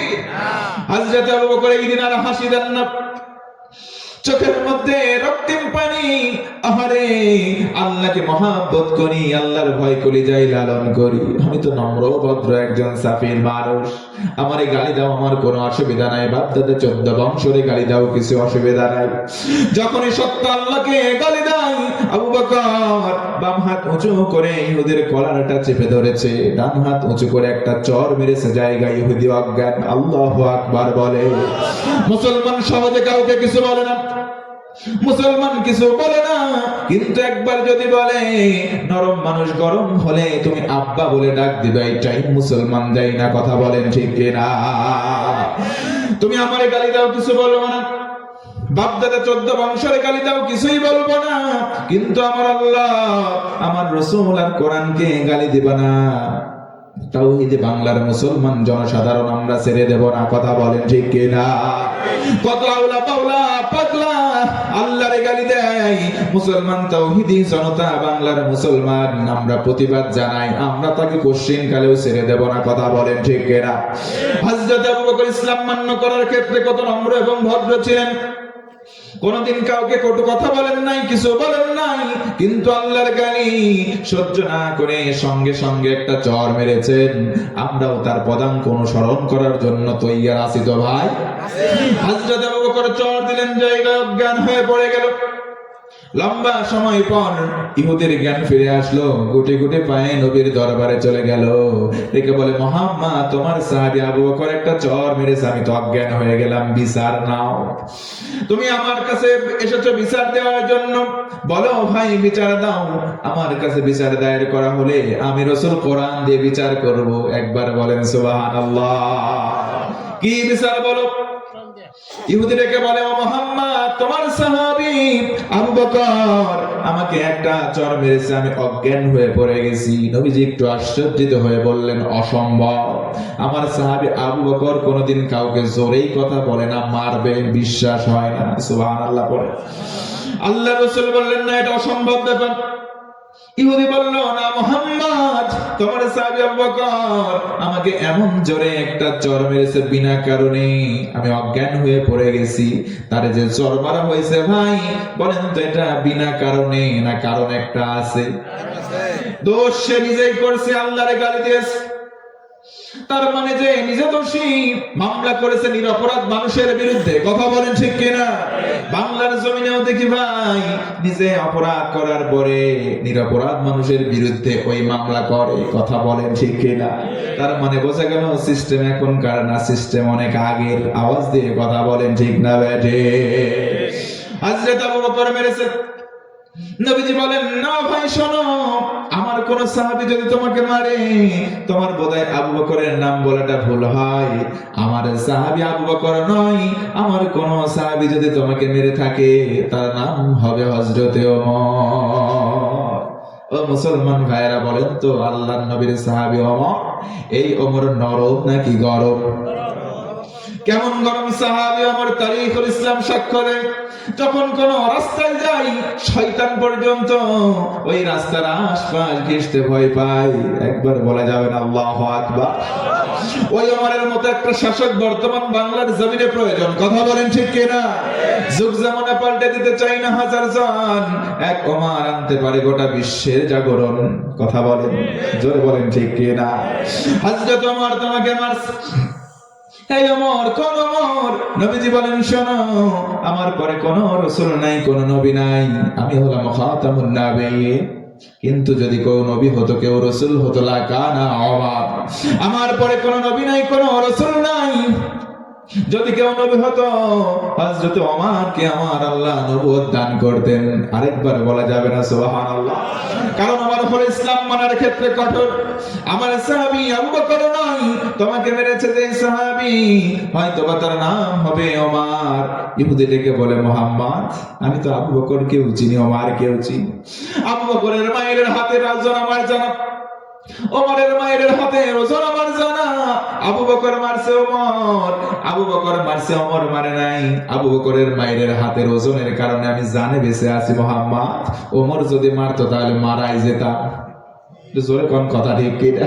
হযরত ওমরের হাতের মায়ের ওজন এত বেশি, এত শক্তিশালী। মাঝে মধ্যে নবীজিকে বলতেন, নবীজি বলেন তো দেখি আল্লাহ সত্য, কোনো সন্দেহ আছে নাকি? বলে লা শাক্কা ফিহি, কোনো সন্দেহ নাই। আপনি রাসূল, কোনো সন্দেহ আছে নাকি? কোরআন সত্য, কোনো সন্দেহ আছে নাকি? নবীজি বলেন না। হযরত ওমর বলেন আজকে থেকে আর গোপনে নয়, ইসলাম প্রচার হবে আজকে থেকে ওপেনে। জোরে কোন আল্লাহু আকবার। এই জন্য মাঝে মধ্যে কিছু সিদ্ধান্ত গ্রহণ করার ক্ষেত্রে ওমরের পক্ষে আল্লাহ রায় দেয়। ও মুসলমান, একটু আওয়াজ করে বলেন আল্লাহু আকবার। কষ্ট হচ্ছে? তাহলে বিচার দায়ের করা হয়েছে। নবীজি বললেন ঠিক আছে, বিচার গ্রহণ করলাম, কোরআন দিয়ে বিচার করা হবে। বিচারটাকে শেষ করবো নাকি? আমার বন্ধুগণ মনোযোগ বাড়ান, গভীর মনোযোগ। নবীজি আবার দাঁড়ালেন, সাহাবীদেরকে বললেন যাও আবু বকরকে ডেকে আনো, তার নামে মামলা দায়ের করা হয়েছে। আবু বকরকে ডেকে আনা হলো। আবু বকর দাঁড়াও, ইহুদি ভাই তুমি দাঁড়াও, কোরআন দিয়ে বিচার হবে। নবীজি এই জন্য বলেন মান ক্বালা বিহি সাদাকা, কোরআন দিয়ে যারা কথা বলে তারা সত্যবাদী। ওয়া মান হাকামা বিহি আদালা, কোরআন দিয়ে যারা বিচার করে তারা ন্যায় বিচারক। বলা যাবে না সুবহানাল্লাহ? কিন্তু দুঃখজনক সত্য কথা, বাংলার জমিনে কোরআন নাই, কোরআনের বিচার নাই। কোরআনের বিচার যেখানে আছে সেখানে ন্যায় বিচার আছে, কোরআনের বিচার যেখানে নাই সেখানে অবিচার আছে। কথা বলেন ঠিক কিনা? রাগ হচ্ছে? আপনার মসজিদে একটা পানির ট্যাঙ্কি আছে ভাই, ওই যে উঠতেছে কেন? দু একজন শেষ করে দিই, শেষ করে দেবো নাকি? বিরক্ত হচ্ছে? শীত লাগতেছে? আমি আর বেশি সময় নেব না, একটা পয়েন্ট বাদ আছে, বিচারটা করে ওই পয়েন্টটা বলে শেষ করি ভাই। একটু হাত উঁচু করেন তো, মেহেরবানি করে সবাই, সবাই টান টান লিল্লাহে তাকবীর। আমি বলবো লিল্লাহে তাকবীর, হাত মুষ্টিবদ্ধ করে উপরের দিকে লিল্লাহে তাকবীর। সোজা তুলেন, কারণ নাক ফাটায় না ভাই। লিল্লাহে তাকবীর, নারে তাকবীর। মাশাআল্লাহ, হাত নামান। দেখেন আপনার আমার মসজিদে যদি পানির ট্যাঙ্কি থাকে, পানির ট্যাঙ্কির মধ্যে হঠাৎ অজ্ঞাতসারে একটা ইঁদুর যদি পড়ে যায়, মরে যায়, পচে যায়, এখন ট্যাপ একজন খুলেছে, হাত ধুয়েছে ওযু করার জন্য, সে টের পায় নাই। যখনই কুলি করার নিমিত্তে মুখের মধ্যে পানি দিয়েছে, ও ভাই বলেন তো দুর্গন্ধ লাগবে কি লাগবে না? গভীর মনোযোগ দিয়ে বোঝেন। একজন পাইতে যাচ্ছিল, বলে কি হয়েছে? গন্ধ। আহা, এত গন্ধ, দুর্গন্ধ। কি কর, ট্যাপটা একটু বিরাজ দিয়ে পরিষ্কার কর। পরিষ্কার করেছে, আবার ট্যাপ খুলেছে। বলেন গন্ধ আছে না গেছে? জোরে বলেন। আরেকজন বুদ্ধিজীবী যাচ্ছিল, বলে তোদের এই বুদ্ধিতে কাজ হবে না, পরিষ্কার করে হবে না, এক কাজ কর, ট্যাপটা গোড়া থেকে খোল, নতুন একটা ট্যাপ লাগা। সে দামি একটা ট্যাপ লাগিয়েছে, এবার বোধহয় গন্ধ আর নাই। সবাই বলে। তাহলে মরা ইঁদুর ওখান থেকে ফেলা হবে না যতক্ষণ ট্যাপের পানি স্বচ্ছ হবে না ততক্ষণ। তার মানে মানুষের তৈরি করা নিয়ম নীতি দিয়ে যতক্ষণ বিচার করা হবে, ওই বিচারের ভিতরে দুর্গন্ধ থাকবে। কথা বলেন ঠিক কিনা? হেডকোয়ার্টারে যখন কোরআন বসবে, কোরআনের বিচার করা হলে সেই বিচার স্বচ্ছ, নিট এন্ড ক্লিন হবে, কোনো সন্দেহ। আল্লাহর নবীজি বললেন কোরআন হাতে এলাম, আবু বকর দাঁড়িয়ে যাও, ওই ইহুদি ভাই দাঁড়াও, তুমি আমার দলীয় নেতা কর্মী, আবু বকর তোমাকে কোনো ছাড় দেওয়া হবে না, তুমি আমার সাহাবী, দাঁড়িয়ে যাও। নবীজি আমার কোরআন দিয়ে বিচার করবেন। আবু বকর দাঁড়াও, ও আবু বকর তুমি ইহুদিকে একটা চর মেরেছো, তোমার নামে মামলা দায়ের করা হলো। হযরতে আবু বকর বললেন না, আমি রাসূলুল্লাহ, আমি একটা চর মেরেছি, আমি আমার স্বার্থে মারি না, আমি আমার স্বার্থে মারি নাই। দৈনন্দিন পরপর একদিন, দুই দিন, তিন হয়ে যায়, আমাকে ফকির বলেছে, আমি কোনো পাল্টা প্রত্যুত্তর দেই নাই। কিন্তু আজকের দিনে এমন দিন, এই দিনে এই ইহুদি আমার সামনে এসে আমাকে আমার বাপ দাদা 14 বংশকে ফকির বলেছে, তবু আমি কিছু বলি নাই নবীজি। কিন্তু যখন বলেছে আল্লাহ তোদের ফকির, আমি আবু বকর সহ্য করি না, একটা চপেটাঘাত করলাম। ওগো নবীজি, আমার যদি ভুল হয়ে যায় মাথা নিচু করলাম, মস্তক অবনত চিত্তে দাঁড়ালাম। কোরআন দিয়ে যেই বিচারের রায় হয় সেই বিচারের রায়টা আমি আবু বকর মেনে নিলাম। জোরে বলুন সুবহানাল্লাহ। আবু বকর দাঁড়িয়ে যাও। ইহুদি ভাই তুমিও দাঁড়াও, বলো তুমি আমার আল্লাহকে কেন ফকির বলে গালি দিতে গেলা? তুমি কি কোরআনের কওলটা জানো না? ওয়া আনতুমুল ফুকারাউ ইলাল্লাহ।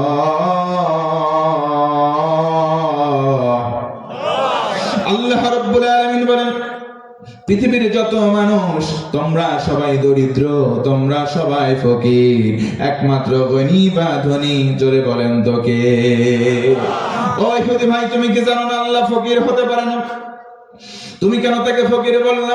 মুফাসসির উল্লেখ করেন, কেউ যদি আল্লাহকে অপমান করতে চায়, অপমান করার জন্য নিচের থেকে বসে যদি আল্লাহর দিকে থুথু নিক্ষেপ করে, আসমানের দিকে থুথু নিক্ষেপ করে, ওই থুথু আসমানে যাবে না, ওই থুথু তার মুখে পাল্টায় সে আবার ঘুরে পড়বে, কোনো সন্দেহ? ও ভাই তুমি দাঁড়াও, তুমি কেন আল্লাহকে গালি দিলা?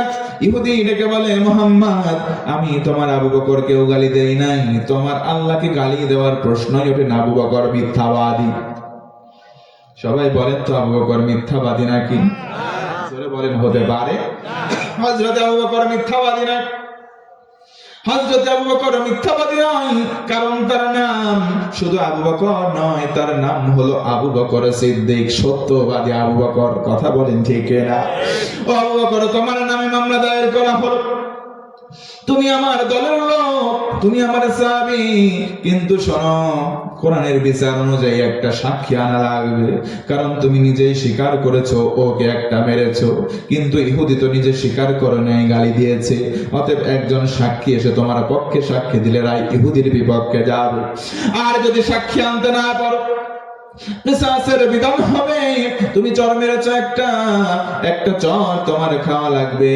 হযরত আবু বকর বললেন, ইয়া রাসূলুল্লাহ, তৃতীয় কোন মানুষ সেখানে ছিল না, অতএব সাক্ষী আনতে পারবো? আমি কোন সাক্ষী আনতে পারবো না নবীজি। হযরত আবু বকর বললেন, সাক্ষী নাই। নবীজি রায় দিয়ে দিলেন, তুমি সোজা হয়ে দাঁড়াও। ও ইহুদি ভাই, তোমার যেই গালে চর মারা হয়েছে, তুমি পাল্টা চর আবু বকরকে মারো। নাউজুবিল্লাহ বলবেন না? হযরত আবু বকর দাঁড়িয়ে, আহা, কোন অপরাধ করে নাই, আল্লাহকে গালি দিয়েছে, সহ্য করে না, একটা চর দিয়েছে। আবু বকর দাঁড়াও। ইহুদি তুমি দাঁড়াও, একটা চর তোমার যেই গালে দিয়েছে, যেই ওজনে, তুমি সিমিলার আরেকটা চর তাকে রিপ্লে করো, ফিরিয়ে দাও। হযরত আবু বকর মস্তক অবনত চিত্তে চক্ষুটা বন্ধ করে আল্লাহকে ডেকে ডেকে বলে, আল্লাহ, আমি তো তোমার মহব্বতে মেরেছি, দুনিয়ার কোনো স্বার্থে মারি নাই। আল্লাহ, এতে যদি আমার অপরাধ হয়, আমি মস্তক অবনত চিত্তে রায় মেনে নিলাম, কারণ আমরা মুসলমান। সামিআনা ওয়া আতা'না, কোরআন এবং নবীর সুন্নাহ যা শুনবো সঙ্গে সঙ্গে সারেন্ডার, মেনে নেব ইনশাআল্লাহ। হযরত আবু বকর মেনে নিলেন, চক্ষু বন্ধ করে দাঁড়িয়ে আছেন, মাথা নিচু করে। ইহুদি মুস্কি মুস্কি হাসি দেয়, এক ধাপ, দুই ধাপ, তিন ধাপ করে আগায়, চর মারবে অন্তিম লগ্নে, হাত উঁচু করেছে, প্রায় মারবে। আমার আল্লাহ তো আরশে আজিমে আর বসে নাই। জিবরিলকে ডেকে বলেন, জিবরিল, তাড়াতাড়ি যাও, আমার হাবিবের কাছে গিয়ে এই শাস্তিটা বন্ধ করে দাও। সুবহানাল্লাহ। সূরা আলে ইমরান 181 নম্বর আয়াতে কারিমা নাযিল হয়ে গেল। নবীজি ধমকেশ্বর দিয়ে বললেন, এই ইহুদি, স্টপ, জায়গায় দাঁড়া, মারার কোনো অধিকার তোর নাই। জোরে বলেন আল্লাহু আকবার। কারণ দুনিয়াতে আবু বকর সাক্ষী আনতে পারে নাই। ইহুদি, দাঁড়া, তুই দাঁড়া, মারার কোনো অধিকার নাই। দুনিয়াতে আবু বকরের পক্ষে কোনো সাক্ষী নাই। আরশে আজিম থেকে আমার আল্লাহ আবু বকরের পক্ষে নিজেই সাক্ষী দিয়ে দেয়। আর জোরে বলেন আল্লাহু আকবার। জোরে বলেন আল্লাহু আকবার। আবু বকর কলিজার মধ্যে নম্রতা এবং ভদ্রতা রেখেছেন, এজন্য তার সঙ্গী হয়েছেন কে? তাহলে আমরাও যদি ইসলামী জীবন গঠন করতে চাই, 4 নম্বর আমল, নম্র এবং ভদ্র হব ইনশাআল্লাহ। তাহলে আমাদের সঙ্গী হবেন কে? আল্লাহ আমাদের সঙ্গী হোক, আমরা চাই না? চাই কি চাই না? আল্লাহ ওয়ালা মানুষ হতে চাই, আল্লাহ আমাদের পক্ষে থাকুক, আমরা চাই। আরে যার আল্লাহ সঙ্গী হয়ে যায়, তার তো কোনো ডর ভয় কিছু আছে? কিছু নাই। এজন্য মুমিন হব, তাকওয়াবান হব, নম্র ভদ্র হব। যত নম্র ভদ্র হব, আল্লাহ আবু বকরকে যেমন করে সাহায্য করেছেন, যেমন ভাবে পাশে এসেছেন, আমাদেরও আসবে, কোনো সন্দেহ আছে? আল্লাহ যেন কবুল করে, পড়েন আমিন। আরো জোরে পড়েন আমিন। আমি কি শেষ করে দেব? আরেকটা পয়েন্ট আছে না? আরেকটা পয়েন্ট বাকি আছে। তাহলে ইসলামী জীবন আমরা সবাই গঠন করতে চাই। 5টা পয়েন্ট। 1 নম্বর আল্লাহর ভয়। কার ভয়? 2 নম্বর নামাজ। 2 নম্বর 3 নম্বর কোরআনের তেলাওয়াত। 3 নম্বর 4 নম্বর নম্র ভদ্র আচরণ। সুবহানাল্লাহ পড়ে। 5th and final 5 নম্বর হচ্ছে তওবা। জোরে বলেন তো কি? আচ্ছা, বুকে হাত দিয়ে বলেন, আমার জীবনে কোনো গুনাহ নাই। কেউ আছেন? কেউ আছে? আল্লাহর কোন বান্দা গুনাহ করে নাই এমন কোন বান্দা নাই, বা কোন বাপের বেটা নাই বলতে পারবে না, কারণ ইচ্ছাই গুনাহ না করলেও তার অনিচ্ছায় গুনাহ হয়ে যায়। আমরা কেউ গুনাহ মুক্ত নাই। অতএব আসেন না, কেউ যদি ইসলামিক জীবন গঠন করতে চায়, 5th and final তওবা করব কার কাছে? তওবার মতো যদি তওবা হয়, তওবার মতো যদি তওবা হয়, আল্লাহ কি ফ্যাসিলিটি দেয় জানেন? আল্লাহ বলে, মান তাবা ওয়া আমানা ওয়া আমিলা আমালান সালিহা ফাউলাইকা ইউবাদদিলুল্লাহু সাইয়্যাতিহিম হাসানাত। পড়েন সুবহানাল্লাহ। আমার বন্ধুগণ মনোযোগ বাড়ায় দেন। তওবার মতো তওবা করলে কি উপকার হয়? কেউ যদি তওবা করে, তওবায়ে নাসুহা হয়, তওবার মতো একনিষ্ঠ তওবা যদি করতে পারে, জিন্দেগিতে কত গুনাহ করেছে, সকল গুনাহ এক থাকবে, ওই গুনাহগুলোকে আমার আল্লাহ বদল করে নেকি বানিয়ে দেবেন। জোর গলায় বলেন সুবহানাল্লাহ। আহা, গুনার পরিমাণ যার বেশি, একবার তওবা করলে তার আনন্দের সীমা নাই। আরেকবার বলেন না সুবহানাল্লাহ। জীবনে গুনাহ নাই এমন কোন মানুষ নাই। অতএব আসুন না ভাই, আমরা তওবার মতো তওবা করি। তওবার অর্থ কি জানেন? রিটার্ন করা, ফিরে আসা। আল্লাহ তাআলা ভিন্ন আয়াতে বলেন, যাহারাল ফাসাদু ফিল বাররি ওয়াল বাহর বিমা কাসাবাত আইদিন নাস লিয়ুযীকাহুম বা'দাল্লাযী আমিলু লাআল্লাহুম ইয়ারজিউন। দুনিয়াতে যা দৃশ্যমান জলস্থলে দেখতে পাও, সকল বিপর্যয় তোমাদের হাতের কামাই। এই যে আমরা আর্থকোয়াক, ভূমিকম্প প্রতিনিয়ত দেখছি, এই বিগত 1-2 সপ্তাহ হলো, রিসেন্ট পাস্ট, ভূমিকম্প হচ্ছেই হচ্ছে। আচ্ছা, এই ভূমিকম্প কি ফাও ফাও হচ্ছে? জোরে বলেন। কোরআন যে বলেছে, নবীর সুন্নাহ যেটা বলেছে, আমরা কি সেটা মানবো, নাকি যারা ভূতত্ত্ববিদ যা বলেছে তা মানবো? কোরআন এবং সুন্নাহর কথা আমরা ইমানদার হিসেবে এজ এ বিলিভার আমরা মানবো। কথা বলেন ঠিক কি না? নবীজি বলেছেন, এই ভূমিকম্প হবে শেষ জামানায়, আখিরুজ জামান, ending point of the world. পৃথিবীর শেষ সময় এসে বেশি বেশি ভূমিকম্প হবে। আর জোরালো এক ভূমিকম্পের মাধ্যমে তো কিয়ামত অনুষ্ঠিত হবে। এই যে ভূমিকম্পগুলো আমাদের সিগন্যাল। অনেকে ফুটবল খেলে দেখবেন, ফুটবলের অনেক ভক্ত আছে এখানে, কেউ আর্জেন্টিনা তো কেউ ব্রাজিল, কেউ ফ্রান্স তো কেউ জার্মান। এই যুবক কথা বলো ঠিক কিনা? দেখবেন ফুটবল যখন খেলা হয়, ফুটবল খেলে আমরা কিছু নীতি, কিছু নিয়ম ফলো করে চলে। যখন নিয়ম বহির্ভূত কোনো কিছু করে, পা দিয়ে বলে আঘাত করবে, এটা যদি পা দিয়ে কোনো প্লেয়ারকে বিপক্ষ দলের আঘাত করে, এটা হয়ে যায় ফাউল। কি হয়? ফাউল। এটা যদি গুরুতর হয়, প্রাথমিক পর্যায়ে মৌখিকভাবে রেফারি তাকে বলে সতর্ক হও, না হলে কিন্তু অসুবিধা হবে। সেকেন্ড টাইম যদি আবার রিপিট করে, তাকে ইয়েলো কার্ড দেখানো হয়, হলুদ কার্ড। কি দেখানো হয়? হলুদ কার্ড। তার মানে সতর্ক করণার্থে তাকে ইয়েলো কার্ড প্রদর্শন করা হয়েছে, সতর্ক হও। যদি সেকেন্ড টাইমে কাজ করো, তোমাকে রেড কার্ড দিয়ে আউট অফ ফিল্ড, মাঠের বাহির করে দেওয়া হবে। কথা বলেন ঠিক কিনা? এটা দুনিয়ার নিয়ম। নবীজি বলেন, এই যে ভূমিকম্প, এটা কেন দেওয়া হয় জানো? তোমরা যে অবাধ্যতা করছো, আল্লাহদ্রোহী কাজ করছো, গুনাহের মধ্যে নিমগ্ন আছো, স্পেশালি 6টা, কোন হাদিসে 4টা রিজন বলেছেন নবীজি। যখন সমাজে মদ মাদকতা বেড়ে যায়, আজকে আমাদের সমাজে বোধহয় মদ মাদকতা নাই, জোরে বলতে হবে আছে। এত পরিমাণে মদ, এত পরিমাণে মাদক, নেতা ভাষণ দিচ্ছে মদের বিরুদ্ধে, জিরো টলারেন্স। বাড়িতে গিয়ে ঘুমানোর আগে 2 বোতল না গিললে ওই নেতারই ঘুম হয় না। কথা বলেন ঠিক কি? যেই সরিষা দিয়ে আপনি ভূত তাড়াবেন, ওই সরিষার ভেতরেই ভূত।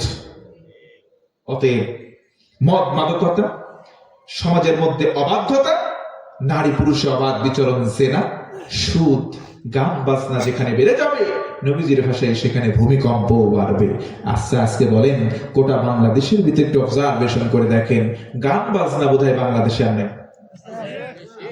আছে আছে নাচ, মদ মাদকতা, জেনা, নবীর ভাষায় চারটাই বর্তমান বাংলাদেশে অনেক পরিমাণে বেড়ে গেছে। আর এই কারণে ভূমিকম্প হচ্ছে। নবীজি বলেছেন এগুলো সিগন্যাল, এগুলো কিয়ামতের আলামত। পড়েন আল্লাহু আকবার। এই জন্য আল্লাহ তাআলা বলেন যাহারাল ফাসাদু ফিল বাররি ওয়াল বাহরি বিমা কাসাবাত আইদিন নাস লিয়ুযীকাহুম বা'দাল্লাযী আমিলু লাআল্লাহুম ইয়ারজিউন।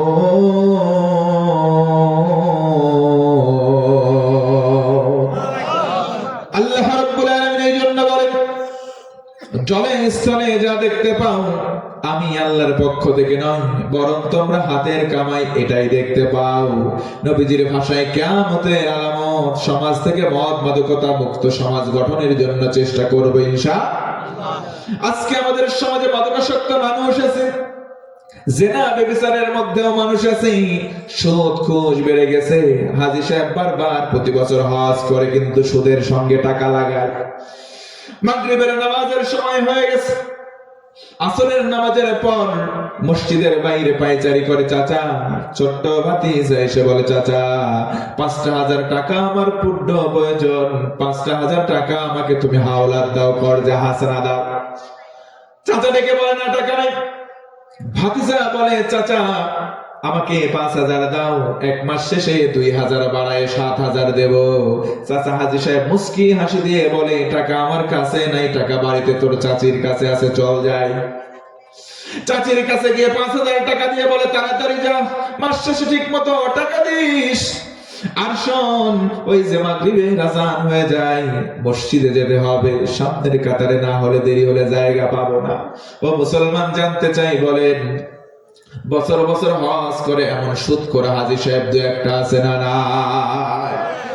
বছর বছর আপনি যতই হজ করেন, নামাজের প্রথম কাতারে দাঁড়ান, কাবার পেছনে দাঁড়ান, সারা জীবন শুধুমাত্র ১ দিরহাম সুদ খাওয়ার কারণে আপনার নামাজের সংখ্যা বাড়বে, কিন্তু একটা রাকাত নামাজ কবুল হওয়ার জন্য মাথার উপরে উঠবে না। কথা বলেন ঠিক কিনা? এই জন্য আমরা বলবো আল্লাহ জীবনে কত গুনাহ করলাম, এই গুনাহ থেকে সারেন্ডার করলাম, একনিষ্ঠভাবে আল্লাহর কাছে আমরা ধরা দেব। আল্লাহ যা ভুল করেছি জীবনে আর কোনোদিন ভুল করব না। ও মুসলমান একটু হিম্মত নিয়ে আওয়াজ করে বলেন তো আস্তাগফিরুল্লাহ। আল্লাহর কাছে আমরা বলবো আস্তাগফিরুল্লাহ। আল্লাহর কাছে আমরা ধরা দেব, আল্লাহ ভুল করলাম, তোমার কাছে সারেন্ডার করলাম, কান ধরে তওবা করলাম, যত গুনাহ করেছি জিন্দেগিতে আর একটাও পুনরায় করব। তোমার কাছে আমরা কথা দিলাম আল্লাহ কোনদিন আর কোনো গুনাহ করব না। যেই গুনাহগুলো করলাম এই গুনাহের জন্য তোমার কাছে মাপ চাই গো মালিক, আমাদেরকে মাফ করে দাও। আল্লাহ রাব্বুল আলামিন বলেন উদউনি আস্তাজিব লাকুম, বান্দারে আমি আল্লাহর কাছে চাওয়ার মতো যদি চাও আমি আল্লাহ তোমাকে ফেরত দেব না, তুমি ডাকলেই তোমার ডাকে সাড়া দেব। বলা যাবে কি সুবহানাল্লাহ? এই জন্য বলেন তো তওবা করার দরকার আছে না না? তাহলে বলেন ইসলামিক জীবন সুন্দর করে স্বচ্ছন্দময় জীবন গঠন করার জন্য একটা দুইটা করে সর্বমোট কোয়ালিটি যেন কয়টা? আরো জোরে। নাম্বার 1, 1 নম্বর ভয় করব কাকে? 1 নম্বর আল্লাহর ভয়। তার মানে যার কলিজায় আল্লাহর ভয় থাকে তারে বলা হয় মুত্তাকি। কথা বলেন ঠিক কিনা? 2 নম্বর হলো নামাজ, 3 নম্বর হলো কোরআনের তেলাওয়াত, 4 নম্বর সুন্দর আচরণ, আর 5 নম্বর তওবা। এই 5টা আমল আমরা সবাই যেন বাস্তব জীবনে আমল করে নিজেদের জীবনটা গঠন করতে পারি। পড়েন আমিন। আমার মা বোনেরা আছেন না? আছে না নাই? মা বোনদের জন্য কিছু কথা বলতে চাই। ও আমার মা, আমার বোন, গভীর মনোযোগ আমার দিকে বাড়ায় দেন। আমার মা আমার বোনেরা যারা আছেন গভীর মনোযোগ বাড়ায় দেন। জান্নাতে যাওয়ার জন্য একটা দরজা রয়েছে, নবীজির ভাষায় 4টা আমল যদি আপনি করতে পারেন 8টা জান্নাতের দরজা আপনাদের জন্য উন্মুক্ত হয়ে যাবে। বলা যাবে কি একবার সুবহানাল্লাহ? 4টা দরজা রয়েছে, 8টা দরজা রয়েছে, মাত্র 4টা আমল, 4টা আমলে 8টা দরজা আপনার জন্য খুলে যাবে। তার মানে একটা আমলে 2টা করে দরজা খুলবে। আওয়াজ করে বলেন আল্লাহু আকবার। 1 নম্বর হলো নামাজ। ও আমার মা, ও আমার বোন, 5 ওয়াক্ত নামাজ আপনার শারীরিক অসুস্থতা ছাড়া আপনি ছেড়ে দেবেন, কিন্তু আমার মা বোনেরা নামাজ পড়তে চায় না। ফরজ গোসল হয়ে থাকে, অনেক অলস মা বোন আছে সহজে গোসল করে না, নামাজও। নবীর ভাষায় তাদের উপরে আল্লাহর লানত, নবীর ভাষায় তাদের উপরে ফেরেশতাদের লানত। ও আমার মা, ও আমার বোন, যথাসাধ্য চেষ্টা করবেন সঙ্গে সঙ্গে পুত পবিত্রতা হবেন। ফরজ নামাজের ওয়াক্ত চলে যাওয়ার আগে আপনি নামাজ পড়বেন, আল্লাহ যেন কবুল করে, পড়ি আমিন। 2 নম্বর হলো রমজান মাসের সিয়াম পালন করা। ফরজ সিয়ামের সময় যদি আপনি অসুস্থ থাকেন বাদ দেন, ওই সময়ের সংখ্যাগুলো অন্য সময় পুরা করবেন, কিন্তু আপনি রোজা ছেড়ে দিবেন না। আমার মা, আমার বোন রোজা সহজে ছাড়ে না। ফরজ রোজার পাশাপাশি আমার মা বোনেরা নফল রোজা অনেক করে। কথা বলেন ঠিক কিনা? ও আমার মা, ও আমার বোন, আপনি ফরজ রোজাও ছাড়বেন না। 3 নম্বর হলো পর্দা। বলেন তো দেখে, পর্দা করার দরকার আছে না নাই? আজকে আমার মা বোনেরা পর্দা করে না, যেটা করে ওইটার নাম পর্দা না। শাড়ি পরে ওইটার নাম শাড়ি না, ওইটার নাম এক প্রকার মশারি। কথা বলেন ঠিক কিনা? এখন পর্দা আছে কোথায়? ঘরের দরজা জানলাই 2 জায়গায় তাকাবেন, দামি দামি পর্দা দিয়ে সাজানো হয়, শরীরটা পর্দা দিয়ে সাজাতে হয়। এই জন্য মা বোনেরা অনেকে অপারগতা ঘোষণা করে, শাড়ির নামে তারা মশারি পরে, এমন এমন বোরখা পরে, রঙিন বোরখা পরে। রাস্তা দিয়ে যুবক হেঁটে যায়, যাওয়ার সময় চোখ পড়তো না রঙিন বোরখার কারণে, ওই দিকে আরো ঘুরে ঘুরে তাকাই। কথা বলেন ঠিক কিনা? আমার এক মুরব্বী বলতেছিলেন, বক্তা মানুষ, একটু মজার রসিক মানুষ, রসিকতা করে কথা বলতে গিয়ে বলে, ও মা, ও বোন, তুমি পর্দা করবে না, শাড়ি পরবে, ব্লাউজ গায়ে দাও, আর পিঠ বাইর করে রাখো ফুটবলের মাঠের মতো, তুমি ফুটবলের মাঠ সাজা থইবে। আর আমার যুবক যুবতীর একটু মেসি নেইমার ভাই কিক মাইর বেড়ে গেলি দোষ। তুমি ফিল্ড তৈরি করে রেখেছ, আর এরা তো একটু প্রিজিং আজে বাজে কথা বলবেই, এটা ন্যাচারাল স্বভাব। কথা বলেন ঠিক কিনা? কষ্ট পাচ্ছেন? ও আমার মা, ও আমার বোন, আর শুনবেন, এই কারণে শুধু মা বোনরা দায়ী নয়, এই কারণে তার অভিভাবকরা দায়ী। দায়ুস কোন নারীকে না, কোন মহিলাকে আল্লাহর নবী যে বলে নাই। দায়ুস ওই পুরুষ, যেই পুরুষের স্ত্রী, যেই পুরুষের কন্যা, যেই পুরুষের ভগ্নী বোন, তারা দায়িত্বে থাকার পরেও অবাধ্যচারণ করে, নীতি নৈতিকতা বহির্ভূত কাজ করে, বেপরদায় চলে, তাদের অভিভাবক পুরুষরা সবাই দায়ুস। জোরে বলুন না আউযুবিল্লাহ। ও আমার মা, আমার বোনেরা, 4 নম্বর হলো স্বামীর খেদমত। আজকের সমাজে আমার মা, আমার বোনেরা স্বামীর খেদমত করতে চায় না।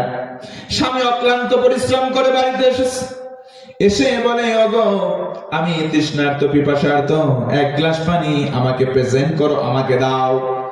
স্ত্রী বলে কি জানেন, ওই দেখো সব, ওই দেখো গ্লাস, নিজেই ঢেলে খাও। আবার আমি কাজ করতে করতে তৃষ্ণার্ত হয়ে গেলাম, 1 গ্লাস খাওয়ার পরে আমাকে আরেক গ্লাস ঢেলে দাও। আছে না? স্বামীকে খেদমত করা বাদ দিয়ে নিজে যেন স্বামীর থেকে খেদমত নিতে চায়। ও ভাই, ও বোনেরা, ও আমার মা, দেখেন এই কাজটা করবেন না। নীতি বহির্ভূত কোনো কাজ করতে গেলে সেটার মধ্যে কল্যাণ নাই, সেটার মধ্যে শান্তি নাই, সেটার মধ্যে আছে গজব। কথা বলেন ঠিক কিনা? ও আমার মা, ও আমার বোন, স্বামীর খেদমত করবেন, কারণ আল্লাহ রাসূল বলেছেন, স্বামীর খেদমতের মধ্যে তোমার জন্য জান্নাত নিহিত রয়েছে। 4টা আমলের কথা আরেকবার বলছি, আমার মা, ও আমার বোন। 1 নম্বর নামাজ, 2 নম্বর রোজা, 3 নম্বর পর্দা, আর 4 নম্বর স্বামীর প্রতি ভক্তি। এই 4টা কাজ আপনারা বাদ দেবেন না। ও আমার ভাই, ও আমার বাবাজি, আলোচনার আলোচনার শেষ পর্যায়ে ছোট্ট একটা হাদিস বলে আমি আমার আলোচনার ইতি টানবো। যদি আপনাদের অনুমতি পাই 5টা মিনিট দেওয়া যাবে ইনশাআল্লাহ।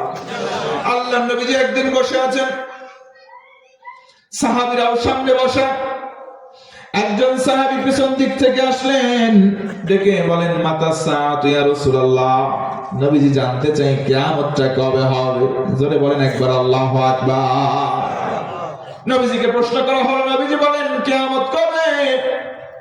নবীজি বলেন মা ইস্তাওদাত লাহা, কিয়ামতের দিনক্ষণ জানার আগে আমি জানতে চাই, বলো তো কিয়ামতের জন্য তোমার প্রিপারেশন কেমন, তোমার আমল কেমন, তোমার পুঁজি কেমন? সুবহানাল্লাহ। সাহাবী এই কথা শুনে থামা মেরে দাঁড়ালেন। নবীজি বললেন কিয়ামত কঠিন দিন, সহজ কোনো দিন নয়। ও মুসলমান, আমি জানতে চাই, বলেন তো কিয়ামত সহজ নাকি কঠিন? সবাই মিলে বলেন সহজ না কঠিন?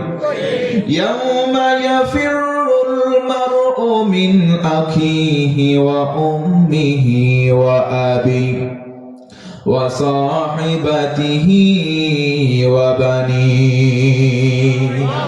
আল্লাহ বলেন কিয়ামতের দিন আপন ভাইকে দেখে ভাই পালাবে, বাপ মাকে দেখে সন্তান পালাবে, সন্তানকে দেখে বাবা মা পালাবে, স্বামী তার স্ত্রীকে দেখে পালাবে, স্ত্রী তার সন্তানকে দেখে তার স্বামীকে দেখে পালাবে। আল্লাহ বলেন বরং সবাই সবাইকে দেখে সেদিন ইয়াফিরুল মারউ, মানুষগুলো এমন ভাবে পালাবে। ইয়াফিরুর ব্যাখ্যায় ইবনে কাসির রাহমাতুল্লাহ আলাইহি বলেন, একটা হিংস্র বাঘকে দেখে নিরীহ একটা মানুষ যেইভাবে একাকী জঙ্গলে পালায় তার চাইতেও বেশি স্পিডে পালাবে। আল্লাহু আকবার। মুফাসসির উল্লেখ করেন, একটা মা জান্নাতি, একটা সন্তান জাহান্নামী, এসে বলবে মা একটা নেকি আমাকে দাও না, আমি জান্নাতে যেতে পারবো। মা বলবে আপনি কে? আপনাকে তো আমি চিনলাম না, আপনাকে তো আমি চিনলাম না, দুনিয়াতে কিসের সন্তান?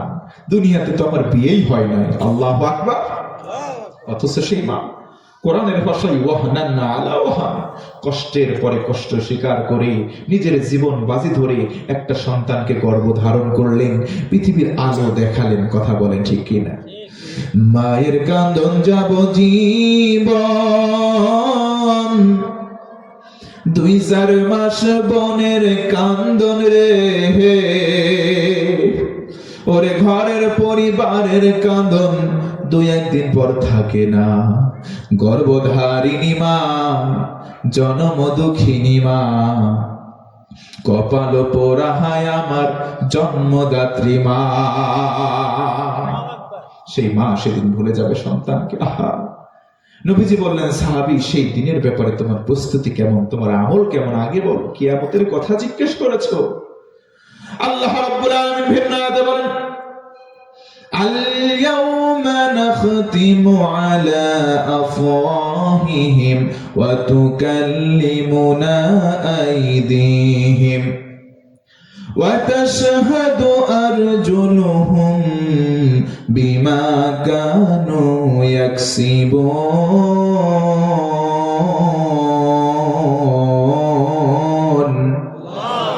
আল্লাহ রাব্বুল আলামিন বলেন বান্দারে, কিয়ামতের দিন যখন মুসিবতের সময় মানুষের জবান বন্ধ, মানুষের জবানটা সেলাই করে দেওয়া হবে, মোহর মেরে দেওয়া হবে।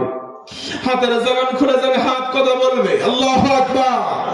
পায়ের জবান খুলে যাবে, পা তার জবান দিয়ে সাক্ষ্য প্রদান করবে। ও মুসলমান ভাইরা, বলেন তো সেই দিনটা সহজ না কঠিন? নবীজি পাল্টা প্রশ্ন করলেন, সাহাবী আগে এক্সপ্লেইন করো, তোমার আমল কেমন বলো। আল্লাহু আকবার। সাহাবী বলেন ইয়া রাসূলুল্লাহ লা কাসীরিন মিনাস সালাত, কিয়ামতের জন্য তেমন কোন বেশি নামাজ আমি পড়তে পারি না, ওয়ালা মিন সাওমিন, তেমন কোন সিয়াম পালন করি নাই, ওয়ালা মিন সাদাকাতিন ইয়া রাসূলুল্লাহ, তেমন কোন দান করি নাই, তেমন কোন সাদাকা করতে পারি নাই, ওয়ালাকিন্নী উহিব্বুল্লাহ ওয়া রাসূলাহু। জোরে বলুন সুবহানাল্লাহ। আমি তেমন দান করি নাই, তেমন সাদাকা করি নাই, তেমন বেশি নামাজ পড়ি নাই, তেমন সিয়াম করি নাই, কিন্তু আমি আমার কলিজার চাইতে বেশি আল্লাহ এবং রাসূল আপনাকে ভালোবাসি। জোরে বলুন সুবহানাল্লাহ। নবীজি আমার বললেন আর কোনো টেনশন নাই, দুনিয়াতে যার সাথে যার মোহাব্বত তার সাথেই তার কিয়ামত, হয় জান্নাত না হয় জাহান্নাম। আল্লাহু আকবার। ভিন্ন হাদিসে আমার নবীজি বলেন মান আহাব্বা সুন্নতি ফাকাদ আহাব্বানি ওয়া মান আহাব্বানি কানা মাই ফিল জান্নাহ। মান আহাব্বা সুন্নতি ফাকাদ আহাব্বানি, যে আমার সুন্নাতকে ভালোবাসলো সে আমি রাসূলকেই ভালোবাসলো। ওয়া মান আহাব্বানি, আর যে আমাকে ভালোবাসলো কানা মাই ফিল জান্নাহ, জান্নাতে দুইজন এই দুইটা আঙ্গুলের মতো থাকবো। জোর গলায় বলেন সুবহানাল্লাহ। জন্য বলেন আল্লাহ এবং রাসূলের মহব্বত, ভালোবাসা, ইশক আমাদের কলিজায় ধারণ করার দরকার আছে না নাই? তাহলে আমরা যদি ইসলামিক জীবন গঠন করতে চাই, একবার শেষবারের মতো বলেন তো আমল করব কয়টা? 5টা।